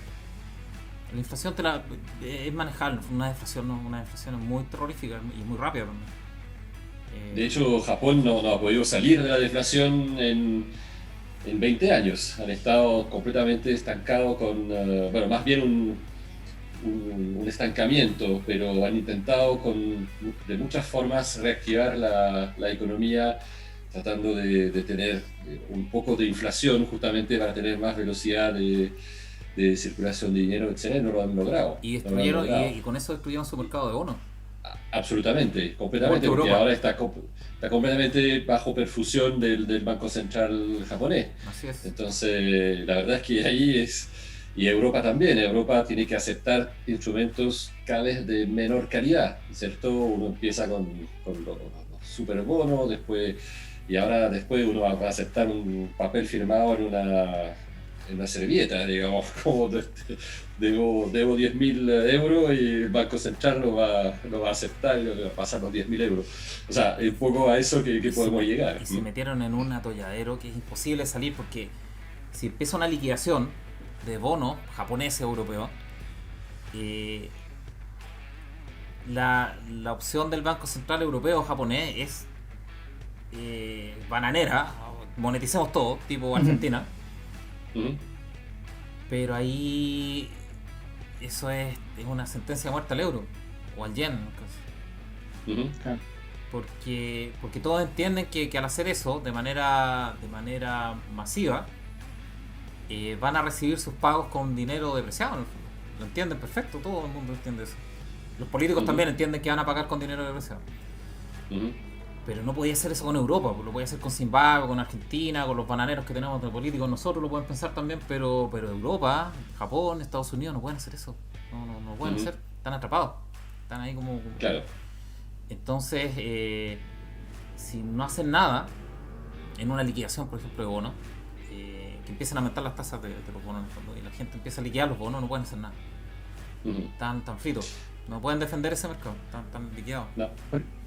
Por eso yo te digo que la tasa de los bonos acá en nuestro país, por lo menos el de mayo, tiene una tendencia alcista bastante notoria. Ahora, claro, no hemos llegado a niveles del 2019 ni 18, pero por lo menos ya paró de bajar, que había sido hasta que acá está bien. Había bajado hasta abril. Y ese igual puede ser tal vez un buen indicador de ver qué pasa con nuestra moneda a largo plazo. Es que lamentablemente dale. Bueno, sí, porque yo quería cambiar, digamos, un poco, o sea, hacer un comentario antes de que se me vaya la idea, pero que muchas veces me he estado preguntando, pero a pesar de todos los fundamentales que nosotros estamos exponiendo, etcétera, uno ve que el euro, bueno, se mantiene bastante fuerte con respecto al dólar, que el yen nunca se ha desplomado y que hay gente que sigue comprando yen como refugio, de hecho, etcétera. Entonces uno diría un poco qué está pasando. Y a mí me quedó muy marcado con esa película que seguramente la gozaste también, Margin Call, ¿cierto? Y ahí el Jeremy Irons en algún momento que es magistral en el cine, ¿cierto? Sí, no lo vende, no, es cuando dice que en realidad es como una silla musical, ¿cierto? Y que todo el mundo sigue jugando mientras se escucha la música. Y él dice, no estoy escuchando nada, ¿cierto? Y ahí sabe que la cosa ya anda mal, ¿cierto? Pero actualmente todavía hay música. Todavía hay música porque la gente todavía no ha habido ese elemento, como tú lo estabas diciendo, ese trigger, ese momento que dispara la bala mortal, ¿cierto? Que hace que todo se para, o que la gente deja de tener confianza. Y mientras tanto, yo tengo la impresión que la gente todavía no quiere, obviamente, que el baile termine, ¿cierto? Ese baile sigue y porque no ha habido todavía un evento que haga parar la música, pero el día que va a parar, yo creo que va a ser fatal. Eso era. Yo supongo que la música se va a detener. Es difícil estimar timing. Es muy difícil saber cuándo. El timing es difícil, pero sí uno podría decir que Japón y Europa están liquidados, que no tienen herramientas monetarias para defender su mercado de bonos. Que eso es lo que uno podría decir, porque Porque tienen no sé cuánto tiene Japón, pero Europa debe tener el 60% de la deuda total soberana de Europa en estos momentos en cartera. 50, 60%. Sí, es bastante alto, no conozco exactamente. Es altísimo, entonces Sí. o quiebra el Banco Central Europeo, imagínate que quiebra el Banco Central Europeo.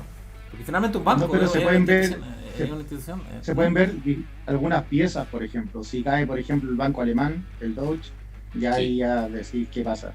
Es que yo creo que no va a pasar eso. ¿Por qué? Porque, a ver, es súper interesante la mecánica europea.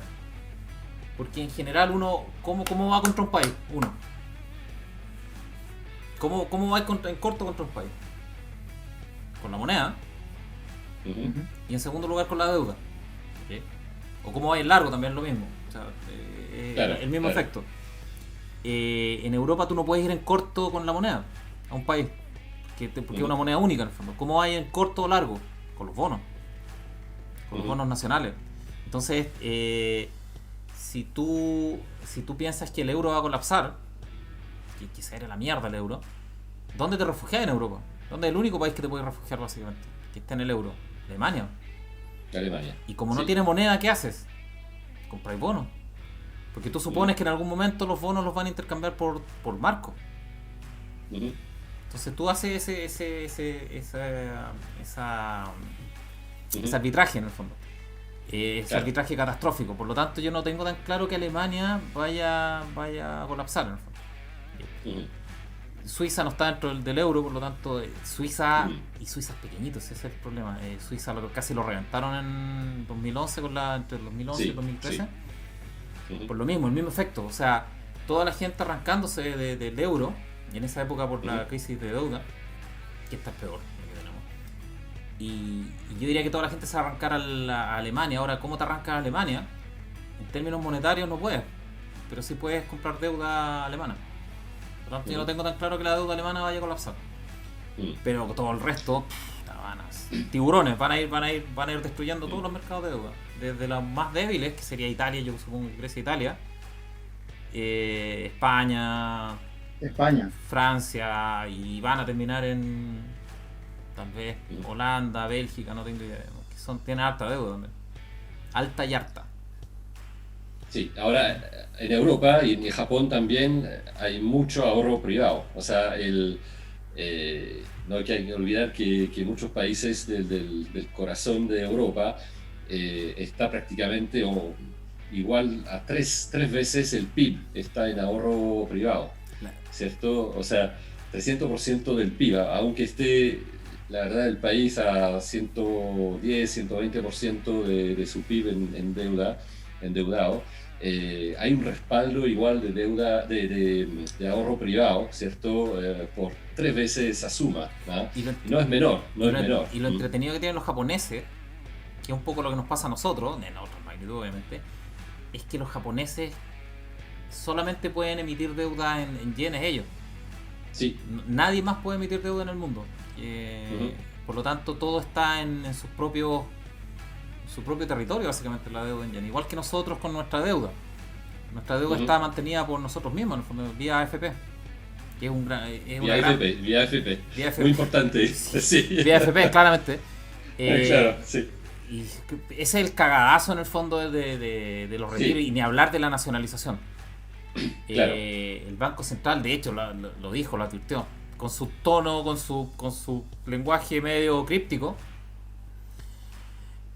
Dijo, o sea, viejo, el 80% del PIB del país está en fondos de pensiones, no va a ser neutro que ustedes liquiden la cuestión, y si tú no nacionalizas, lo liquidas en el fondo.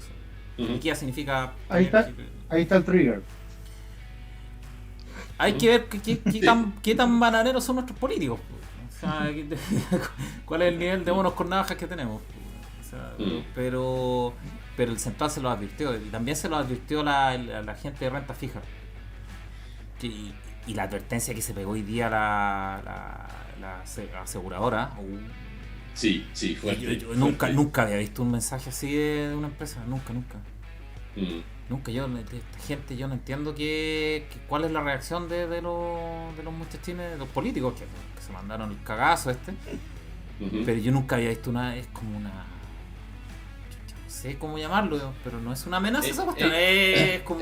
Sí. No. Eso va a ser el TC 2.0, ¿ah? O sea, va a ser la bomba que fue el Tribunal Constitucional 2.0.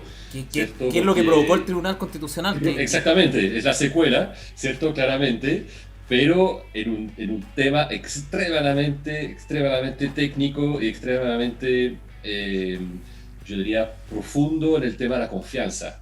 Porque bueno, los seguros son estadísticas, son probabilidades, es toda la ciencia actuarial, etc.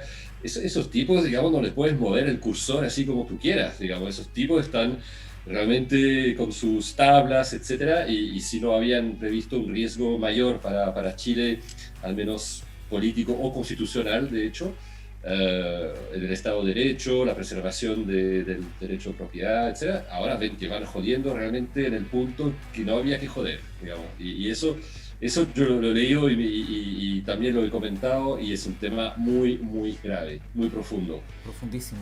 Yo leí lo que dijeron. Estamos hablando de MetLife, o sea, MetLife Principal. Están al nivel de AIG, que era la que casi quebró al mundo. Esos tipos te manejan, no sé cuánto manejarán de los capitales de inversión, pero muchísimo. Y estáis jodiendo a esos tipos. Claro. Se nos va a cortar de nuevo, ¿eh? Yo creo que vamos a hacer la interrupción, la pausa. Última pausa, yo creo, y nos vamos a los mercados. ¿Qué les parece? Perfecto, muy bien. Vamos a la última pausa. Oye, hartas novedades, esta semana, geopolítica más bien. No sé si los lectores auditores han visto las noticias respecto de Israel, de Gaza, en el fondo, el bombardeo de Gaza, el ciberataque del oleoducto. Eso fue muy heavy, no le di mucha cobertura a esa noticia. Muy heavy. Y Biden como que le anduvo medio culpando a Rusia, no completamente, pero como que ahí... Es que hay un antecedente del oleoducto también en California, o sea, que dejó a gran parte de Estados Unidos sin gasolina en la semana. También supuestamente por un hackeo ruso dicen que puso abajo ahí uno de los oleoductos más importantes que hace que muchos gringos ahora están haciendo fila de 5 horas para llenar el... Sí, te estaba leyendo, de hecho. Sí, entonces ahora están haciendo algo similar en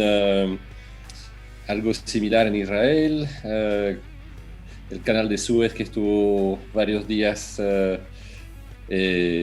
digamos, parado por un barco, aunque todo eso no desligado directamente, pero muestra, digamos, que atacando algunos centros neurálgicos de distribución, uno realmente puede causar muchos problemas en este mundo, ¿eh? ¿Y el golpe de Estado en Francia, o la amenaza del golpe de Estado de los militares?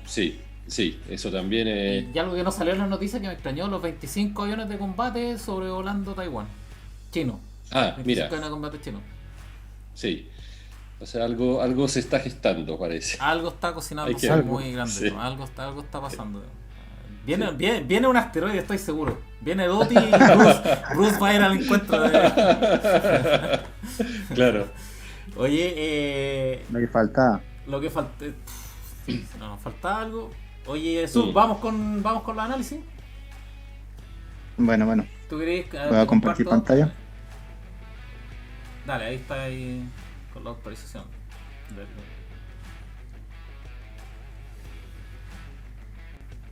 Ahí se ve bien. Perfecto.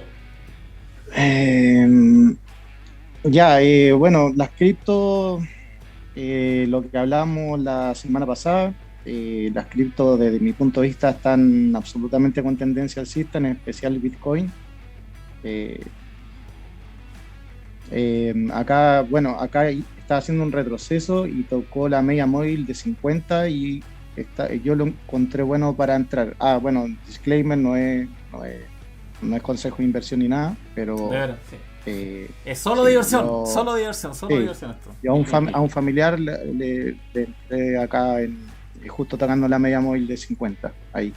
También tenía 46. Tenía 46 una resistencia. Sí, es que acá está en diario. Es que esta es la zona de consolidación.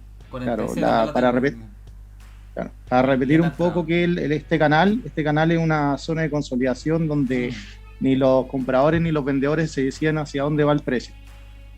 Entonces, una vez que rompen estos canales, el precio podría subir y más encima que no hay resistencia hacia arriba, entonces tendría el camino mucho más libre para seguir subiendo. Pero por un tema técnico mío, yo acá entré con una cuenta de un familiar. Ethereum nos tiene a todos locos. A ver, voy a correr esto por acá. Mira, Ethereum no ha parado de subir. Bueno, acá yo tengo un grupo de amigos que hablamos. Espera, déjame cerrar esto. Ahí. Y estábamos todos locos. Ethereum, mira, lo voy a poner en más o menos en una hora. Ethereum hizo esta corrección, lo voy a poner en velas para que se note. Hizo esta corrección que fue más o menos como en 15 minutos. Voy a poner acá el crossfade, creo que se llama. Desde acá, que más o menos fueron los 4.200, 4.180, hasta 3.600. Creo que fue una caída de un 20%. Esto duró como entre 5 y 15 minutos. Y después volvió a comprar. Y para mí, desde mi punto de vista muy personal, creo que fue la caída de... Yo ya no veo como... A ver, espera. Deja ver tu... No veo muchas criptomonedas, pero... Mira, desde 4.000... Estoy en gráfico de una hora, por si acaso. De 4.173 bajó hasta 3.006. No sé si queréis sacar el cálculo. Yo calculé más o menos que es como un 20% y fue en 5 minutos, 10 minutos, 15 minutos por ahí. Entre el movimiento y esta vela en realidad. Pero yo creo que fue la caída porque Ethereum, el desarrollo, que bueno, voy a hablar un poco más fundamental, yo creo que es el registro único mundial que va a haber después en la blockchain, por todo el tema de los contratos inteligentes, los smart contracts, y más encima de la web 3.0 que es con los monederos. No sé si mucha gente está familiarizado con el tema de la blockchain, que tú te puedes conectar a una web en Ethernet acá y te conectas con un monedero, entonces intercambias dinero por las mismas páginas web. Muy poca y gente eso, bueno, tiene un sinfín de desarrollo y utilización de diferentes cosas. O sea, por ejemplo, hay protocolos como OneInch que puedes poner, puedes entrar en corto, en largo, puedes pedir préstamos, puedes pedir lo que se llama un fast loan, que si está dentro del mismo bloque te prestan X cantidad de dinero sin contraparte. Puedes dejar, por ejemplo, no sé, supongamos que yo vendo Ethereum acá y digo, ya me voy a salir a pesos chilenos, entonces me voy de MetaMask, que es descentralizado, me voy a uno centralizado y cambio por peso. En vez de hacer eso, me voy a una stablecoin que es 1 a 1 con el dólar y ahí espero nuevamente para volver a entrar. Y esa misma stablecoin la puedo poner incluso en un protocolo que se llama Aave, que es como un depósito a plazo, llamémoslo así, y la presto, la dejo en stacking, que es dejarla como quieta por un periodo, que lo puedo cortar cuando yo quiera, no es fijo, pero tiene un rendimiento más o menos como si es en DAI, que una moneda de Ethereum que es con contrato inteligente, y más o menos está dando como un 10 o 15% anual. Entonces, al lado de lo que están dando los depósitos a plazo, en rendimiento no hay nada que decir. Pero es el desarrollo que va detrás de esta moneda, eso quiero llevar. Y en términos de proyección, ¿a dónde lo ves esta? Yo lo veo en 4.400. No sé. No, yo ya... Mira, yo me salí, lo voy a poner acá en el gráfico anterior lo veo en 4.400. Yo me salí en 2009 con una muy buena rentabilidad y siguió subiendo, y de hecho un familiar salí de su cuenta en 3.450, dije salí perfecto en mi punto de vista, y ahora está en 4.002, así que está en un breakout. Para mí ha roto todo, ha roto todos mis indicadores técnicos de sobrecompra, todo. Sí, yo ya está en un breakout, no es difícil saber hasta dónde va a llegar. Con el gráfico anterior me da la impresión de 4.400, pero en este, ¿cuál es? ¿Qué gráfico? Este es el semanal. ¿Y el otro semanal. diario? El otro no, él era el de una hora, te lo voy a colocar. Una hora. Sí. No, es que era para mostrarte movimiento. Sí. Pero en el diario, ahí está el diario. Mira. No, está en breakout completamente. No sé. Llega, me tiene sorprendido este papel, me tiene sorprendido este valor. No. Creo yo que el retroceso fue, como te digo, lo voy a poner en vela para que sea mejor. Fue, que acá en diario casi ni se ve, pero fue ahí, ni se ve, a ver, lo tengo que poner de nuevo en una hora para que se pueda ver, porque en realidad no se ve acá. Ahí, en 4 horas se ve. Yo creo que fue ahí el poder de compra que hay acá es gigantesco. Y después todo siguió subiendo, así que nada, las cripto como están, es un modelo entre comillas muy nuevo, que lo que te comentaba antes, que entró al revés de cómo se genera el dinero hoy en día, que se genera desde la Fed, qué sé yo, los primary dealers, los bancos, las empresas, y después las personas. Aquí al revés, empezaron las personas, hoy día empiezan los institucionales, llamémoslo así, las empresas, que están entrando muchas empresas, entró hasta PayPal. Bueno, y creo que en un futuro van a entrar la banca y al último va a entrar el gobierno. Esa es mi perspectiva, me puedo equivocar, pero es lo que yo creo que se está dando vuelta. La pirámide es al revés, empieza de abajo hacia arriba, desde mi punto de vista, un poco más esotérico, pero eso es lo que yo veo de este nuevo modelo, que es más sostenible y todo el tema. Eso, dime nomás. Quiero hacerte una pregunta. Tú dices que Ethereum está subiendo porque tiene mejores funcionalidades, digamos. Es que Ethereum tiene el Bitcoin, es más que nada como un reloj, es como la madre de las criptomonedas, desde mi punto de vista nuevamente, que abrió el camino, obviamente, es descentralizado y todo, pero los costos de transacción de Bitcoin son mucho más caros. Pero como es la madre, por así decirlo, o el oro que le dicen 2.0, todavía tiene esos valores que son hoy día, espérame, aquí lo voy a poner, hoy día $56,000. Pero si tú me preguntas a mí, bueno, yo estaba quedado grabado, así que ahí podemos hablarlo en unos años más. Claro. Sí. Yo te voy a decir una cosa, yo creo que Ethereum tiene que ganarle al valor de Bitcoin hoy en día, o sea que Ethereum, que hoy día está en 4.000, tiene que superar los $60,000. Eso te digo yo hoy día, ahora que va a tener bajada y todo, pero ¿por qué? Porque mi punto de vista es que es mucho más fundamental el registro único mundial en la blockchain, porque todos van a saber a través de Ethereum. Ethereum quedan todas las transacciones, todo, y cualquier persona que se meta al contrato inteligente puede saber qué hiciste, para dónde fuiste y todo, y creo que ese es el nuevo modelo en mi punto de vista. Ahora que algunos nos estemos beneficiando del aumento de valor es otra cosa, pero en la mecánica que tiene, el desarrollo que hay atrás, que invito a que todos estudien el desarrollo que hay en las DeFi, etcétera, que son las finanzas descentralizadas, y la virtualización como VR, como Maná, etcétera.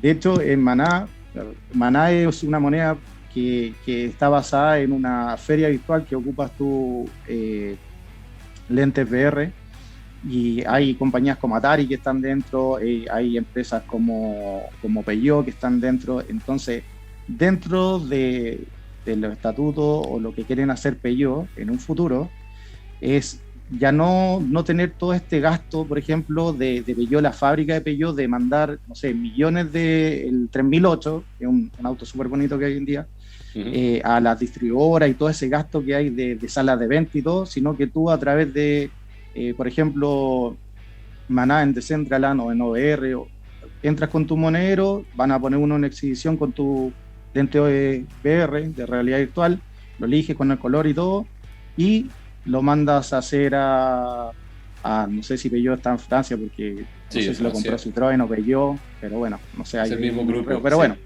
claro, pero la cosa es que lo mandas a hacer y te lo hacen, entre comillas, en definitiva el color y todo con las características, entonces con eso te ahorras todo las salas de venta y todo eso. Es lo que hace hoy día Amazon.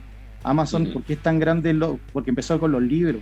Amazon tiene una imprenta en Alemania que tienen todos los derechos de los libros que están ahí, entonces yo pido un libro y no es que estén millones de libros ahí. Amazon llega, ya yo pido el libro, cualquier cosa, no sé, análisis técnico de Murphy, listo. Ya pedí eso y Amazon recibe esa orden una vez pagada y lo imprime directamente para mí y me lo envía por un courier. Pero así funciona, entonces el gasto de librería y salas de venta se lo ahorró completamente. Y creo que para allá va, después irá con las casas, ese es mi punto de vista, es lo que yo creo, y ahí es donde entra la agenda más globalista, sostenibilidad y todo, porque todos esos empleos van a desaparecer. Imagínate lo que estoy hablando, que todas las salas de ventas de autos desaparezcan. No sé cuánto eso es. Entonces, cuando de repente hablamos que qué puede hacer la gente, yo digo, miren la tecnología, miren para allá, porque carreras como incluso hasta la medicina puede estar, o los abogados, porque la inteligencia artificial se ha demostrado que puede atender mucho mejor las necesidades en ese sentido. Sin duda.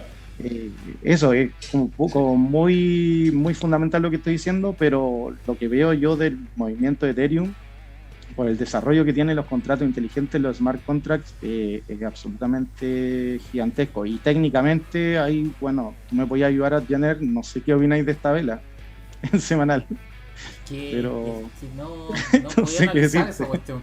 En el que tenía ahí antes, el de 4 horas.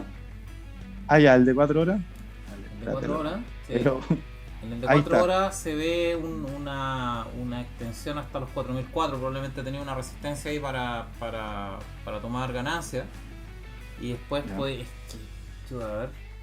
Mira, un buen punto de entrada podría ser. Espera, no hay tanto dale, disculpa. Espérame. Como en los 2150 abajo.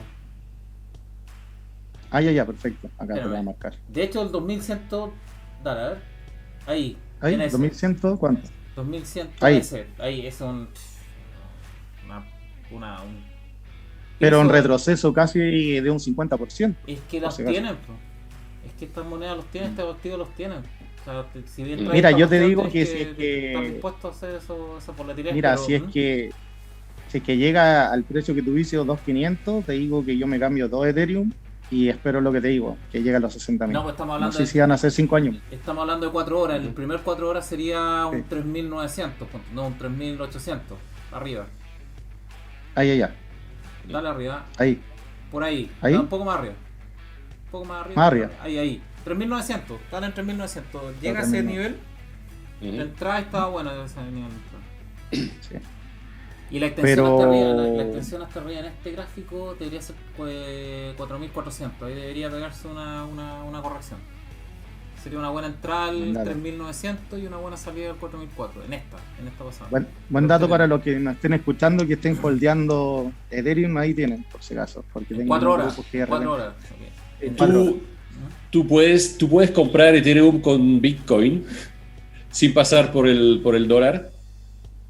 Hay una exchange que se llama Binance, que yo no trabajo con ella, por si acaso, pero que tiene intercambio Bitcoin, Ethereum y todos los tipos de intercambios de cruce. No es de divisa acá, de criptomoneda en realidad.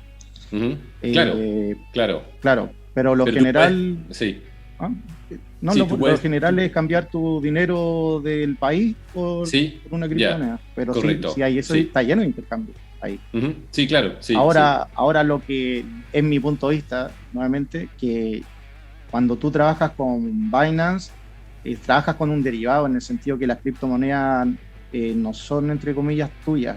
Te dan una moneda que se llama Tether, que es como también un stablecoin, pero que depende de Binance y si tú te vas a Binance, estáis viendo que dónde está su creo que en la isla no sé cuánto, y ahí a mí ya no me suena.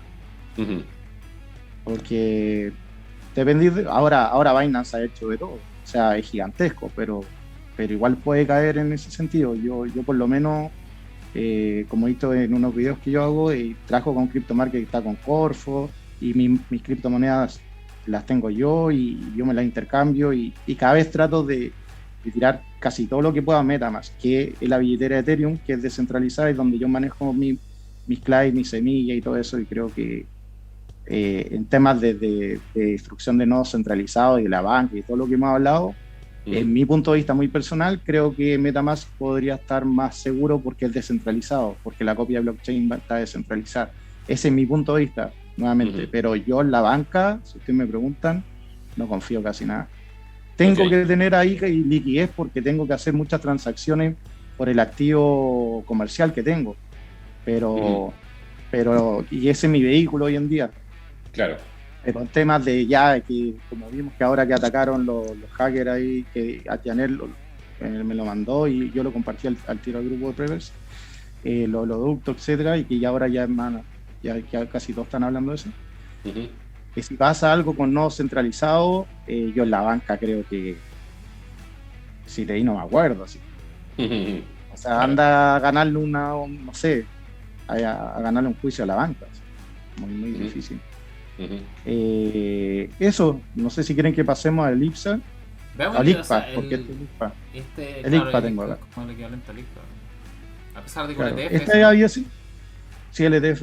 Mm. Acá era la caída que habíamos hablado del Tribunal Constitucional, después se pegó un pequeño rebote y ahora está cayendo. De mi punto de vista todavía no hay como un gran riesgo porque no ha roto en mi modelo, la media móvil. Pero eso, estamos ahí, no le ha afectado mucho, creo yo, por el tema de las elecciones que vienen. Y no sé si Este el es Janet semanal. tú ves otra cosa. ¿Es Sí, está semanal? en semanal. Sí. Yo lo comentaba la Si semana quieres lo pasada, coloco, el riesgo del. Lo lo voy a poner comentábamos. en diario. Pues. No, semanal está bien. Ah, ya. Está por lo mismo. Ahí está en semanal. Yo lo que comentaba la semana pasada, aprovechando los gráficos, no vayan a los míos, es que testé un soporte, el IPSA, que este es como un proxy del IPSA, o el mercado chileno nacional. Y quedó en una posición muy débil porque lo pasó ese soporte y se devolvió. ¿Okay? Entonces como que quedó en una posición muy débil, lo comentábamos la semana pasada, y me da la impresión de que el primer testeo es a los 4050, si no recuerdo, en el IPSA, que debería andar por Lo los... que lo va a marcar. Es que otra escala, pero debe andar por los 20. O si quieres lo vemos después en tu gráfico. Más fácil. Es que están buenos tus gráficos, que son más interactivos. Ah, ya, Los como míos quieras son tú. como- Dime tú yo dónde saco coloco el fotos. cursor. Yo creo que andáis por el 28. Sería la primera resistencia. Un poco más arriba. 2800, Espérame. Dale más arriba, más arriba. 29. Ah, 29. Más arriba. Ahí, Un poco más arriba. ahí, Sí, por ahí. ahí. Ya. Sí, en ese 30 rango entonces. tendría que ver. Ya. Pero ese sería como el primer soporte nuevo. Y después te vas directo a los 26. Directo acá. a los 26. Ese es súper débil el que te acabo de mencionar. Y ese es como el rango. Esto lo voy a correr. Ese- Ahí. Ese sería como un poco más arriba. Un poco más arriba. Vale. Ahí. Ese sería como la primera escala, no muy fuerte. Y dale para arriba. Para arriba. Ahí. Un poco más abajo. Más abajo. Ahí, dale ahí está ese. Ese es un soporte súper fuerte. Ujú. Entonces ¿Mm? No, dime. Lo que yo Sí, veo no, es que continúa. está en una posición súper débil para ir a buscar los 30 en este caso y después los 26. Quedó en una posición súper débil la semana pasada por el Tribunal Constitucional, por las bolsas ahora que están bajando y está complicada la acción. Está complicada la acción. También hay amenazas, creo que van a sacar todas las ventajas tributarias que tienen. Hay amenazas de eso. Entonces, Están haciendo súper bien nuestros amados líderes. Están haciendo la raja. Exacto. Giles. eso creo que se llama cuando tiene alta participación bursátil. Tienen esa libertad de la utilidad, las sobreutilidades de mayor precio no tributaban. Es la 107 LIR. Pero lo van a hacer para los Claro. retailers, no lo van a hacer para los institucionales. Linda la cuestión. Bellísimo. Son muy pastel. Creo. Bueno, Oye. el dólar peso, Exactamente, dólar peso. eso me conozco de memoria. Ya estamos claros que la resistencia es 6.95. 6.93, 6.95 ese rango. ¿no? Dale abajo. ¿Lo bajo? Sí. 6.93, dale 6.94 para hacerlo más. Ahí. Esa es la resistencia, ese es una resistencia, no es un soporte. ¿Qué significa esto? Que lo comentábamos el capítulo pasado, eso significa que es un techo de concreto, pero un techo. Si pasa ese techo, hacia abajo obviamente, la próxima parada es 6.53, si no recuerdo. Ahí. Eso. Okay. Ese es el potencial ahora. Ese es el potencial. Y hacia arriba, 7.34. Bueno, feliz para los importadores. ¿Para los importadores? Sí. Claro. Es que cae. No sé si está de un súper buen negocio para el país en el fondo. Porque igual te hacen menos competitivo en relación a todo el resto de la región. Claro. No, está todo complicado. Tengo un amigo que se dedica al tema de ascensores y está súper complicado. Bueno, es que está todo complicado. Está todo complicado, pero a ver, estamos viendo mercado, o sea, hay que ser súper objetivo, Sí. hay que tratar de serlo. Y mira la trayectoria, o sea, la trayectoria te dice que viene un cuchillo de adamantium de 1 tonelada, weón, viene en bajada. Entonces, es difícil pronosticar que pueda haber en el corto plazo al menos un cambio de tendencia. Mira la tendencia, es como canónica bajada. Así es. Y Así es con el dólar. y está resistiendo bastante duro ese nivel. El problema de eso es que cada vez que va a testearlo es cada vez más débil. Está destruyendo un poco más ese muro. Está haciendo cada vez más débil. Entonces, en algún momento lo va a sobrepasar, supongo. Y el próximo 6.54. Y después ya si va con mucho impulso, mucho ímpetu, 605 hasta 595, si no por ahí. Chuta. Si depende Bueno. del impulso que traiga. Bien. Pero la trayectoria es súper clara. Yo no entiendo cómo hay gente que lo ve subiendo.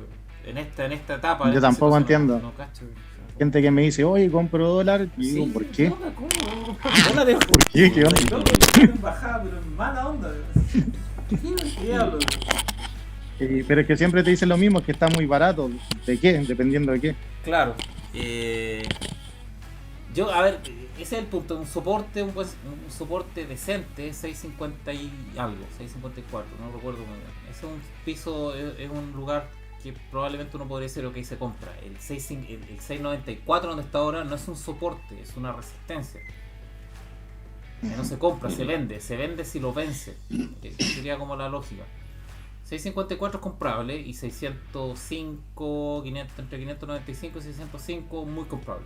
O sea, ahí dudable que baje eso, y si baja eso empezamos a tener problemas nosotros con competitividad, pero muy grave, muy grave. Significa que hay un flujo de capitales ingresando al país, pero estratosférico. No veo por dónde pueda pasar eso. Pero eso sería el análisis con el dólar. No sé si tienen algún comentario. No, yo me estaba preguntando si de repente no sería bueno ver también la correlación euro peso. Ahora no lo tengo, por si acaso. Yo No, creo que eso es buena, ¿no? No lo tengo acá. no. ¿Por qué? No lo he hecho Porque tampoco. aísla un poco la variante internacional del dólar, porque el euro y el dólar, bueno, van también evolucionando. Yo vi, por ejemplo, No. que el euro No, para mí no. ha estado súper estable. Euro peso. No, está Euro subiendo, peso. está en 1.21 ahora. El euro está en 1.20 casi. 1.22, pero en peso Ah, ha sido No, euro bien peso no lo estable, tengo. ¿cierto? Ha sido bien estable porque de alguna forma la bajada del dólar ha sido compensada por la subida del euro, ¿cierto? Entonces, de alguna forma, como que uno aísla un poco la fortaleza o la debilidad del dólar con respecto a a lo interno en el fondo. claro, a las divisas mundiales. Yo creo que el Y- mejor y indicador entonces- para eso es el dólar index, ¿ah? O sea, Claro, sí, el dólar para ver, index es sí, mejor sí, es sí. mejor cómo compararlo. No, yo lo estoy mencionando porque me llama la atención que porque yo veo, bueno, la relación euro-peso y veo que se ha mantenido mucho más estable que el dólar, justamente por eso, porque ha subido un poco el euro y aunque el dólar haya bajado, ¿verdad? Entonces, se aísla un poco esa variable internacional. Endeudarse en euro y comprar dólar entonces. Ah, claro. Esa es la mejor. Claro. Así es. Esa es la estrategia. Oye, la mejor forma de verlo es... Yo me acuerdo que en los lives de los chicos de Felices y Forrados, cuando la gente de los PhD, de los de San Jaren, todo el cuento, hablan... No sé si todavía dicen que mueve mercado Felices y Forrados. No lo sé todavía. Pero me acuerdo en esa época cuando decían que movía el dólar Felices y Forrados, y tú veías el dólar index. Se mueve igual que el dólar. Entonces, ¿qué onda? Sí. No hay ni una correlación. Ni una correlación con muchas chinas, ¿no? Pero bueno. Así como hoy saludo a los muchachos de Felices y Forrados, con Juanma, Albarrof. No es también. Ahí Gino si se ha tirado a presidente o no, pues. Con Parisi. No, Gino va a estar surfeando en Punta Lobos, viejo. Ahí tal vez me dan ganas de ir a votar alguna vez. No, está en Punta Lobos. Oye, veamos qué nos queda. El maíz. Aquí tengo, alimentos, es lo mismo un poquito. Están siendo una pequeña... un pequeño retroceso, pero la tendencia es súper clara. Es que acá están los commodities, maíz, después viene el cobre, para qué decir. Este me interesaba bastante después. Mira, el oro. El oro, ¿por qué? Porque venía una tendencia a la baja, voy a ponerla acá. Yo no veo mucho oro porque cuando invertía en oro, invertía en monedas de 100 cóndores. Tengo un amigo dueño de casa de cambio y es un círculo súper pequeño. Sí, súper pequeño y es súper mafioso. Claro, es como sí, son bien mafiosos. Al final lo que tenéis que hacer es dejar lo que se dice los pies en la calle, porque antiguamente, hoy día es teléfono y todo, pero cada casa te da un precio distinto.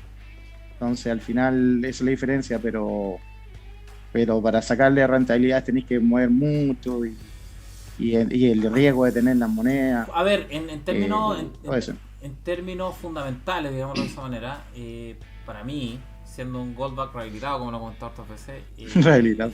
Sí. El oro no te protege de no más que otros activos, en menos de la inflación en el fondo. Pero sí hay riesgo geopolítico, y cuando hay riesgo geopolítico el oro se dispara. Es súper interesante.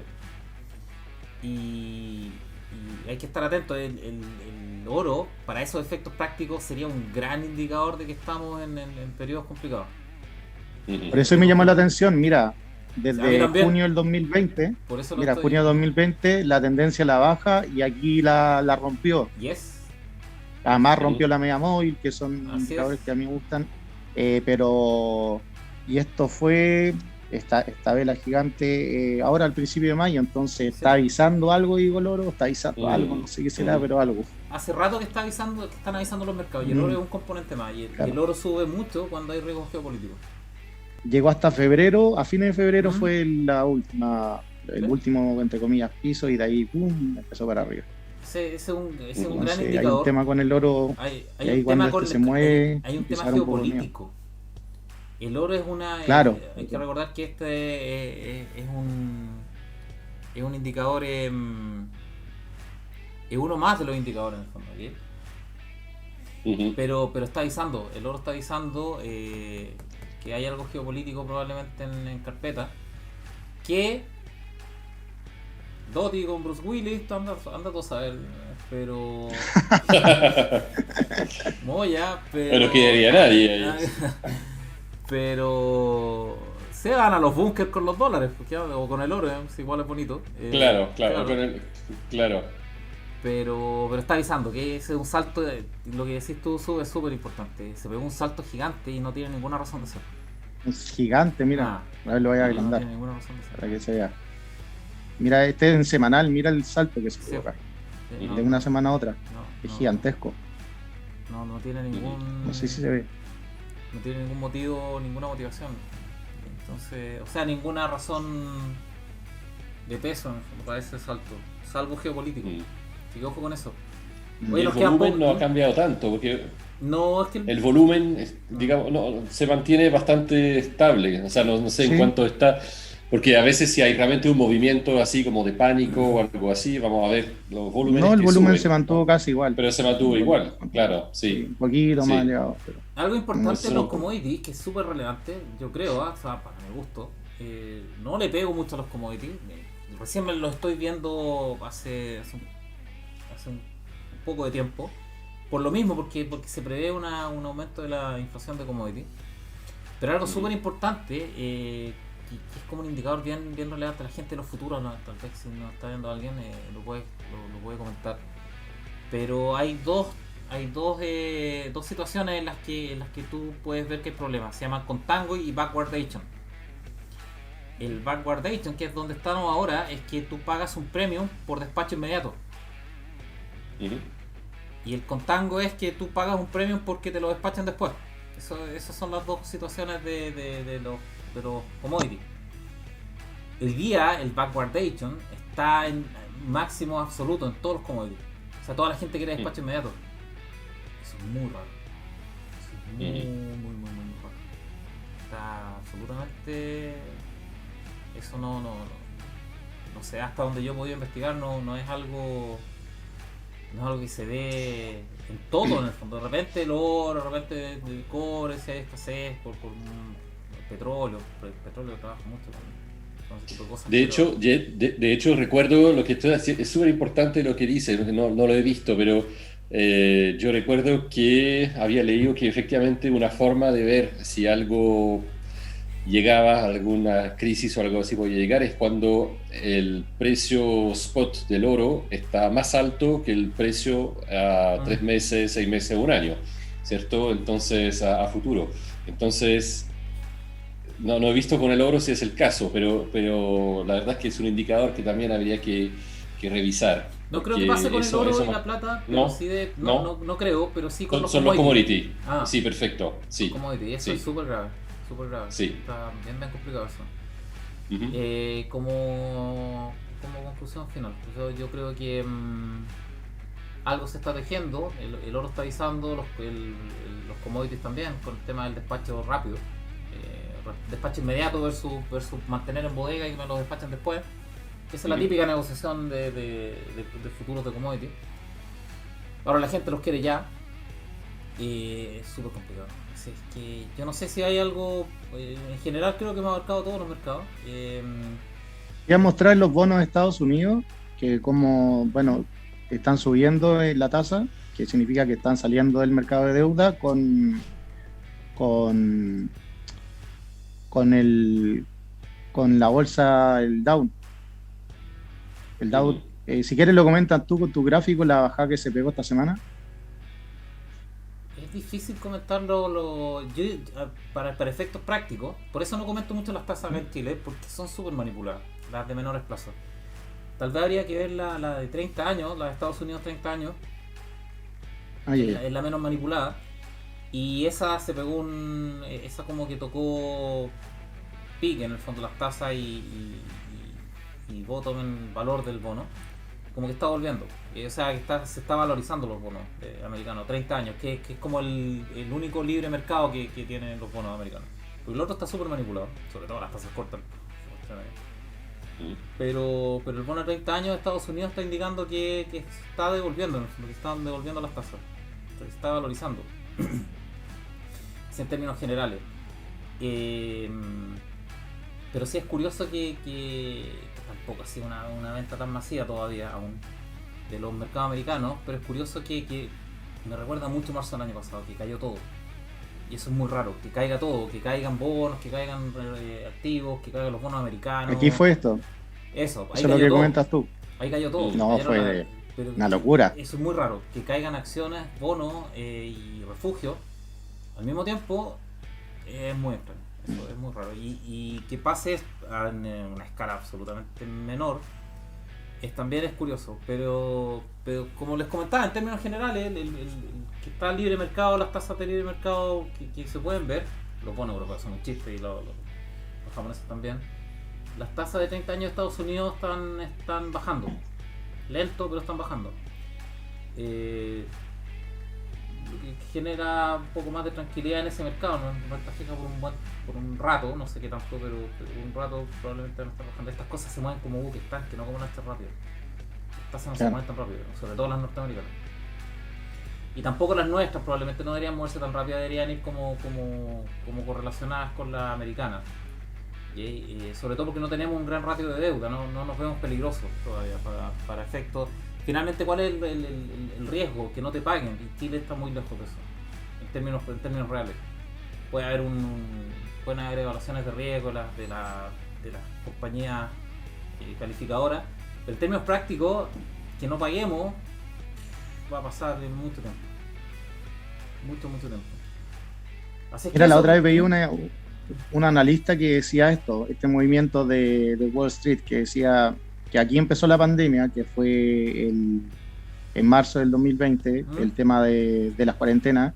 Entonces mainstream, que es donde la economía real se destruyó, y por el otro lado Wall Street empezó a subir, que es lo único que yo veo, que todo el mundo sacó sus lucas de la economía real y las fue tirando hacia la bolsa para generar rendimiento. Es lo que yo estimo que pasó, y por lo menos en Estados Unidos.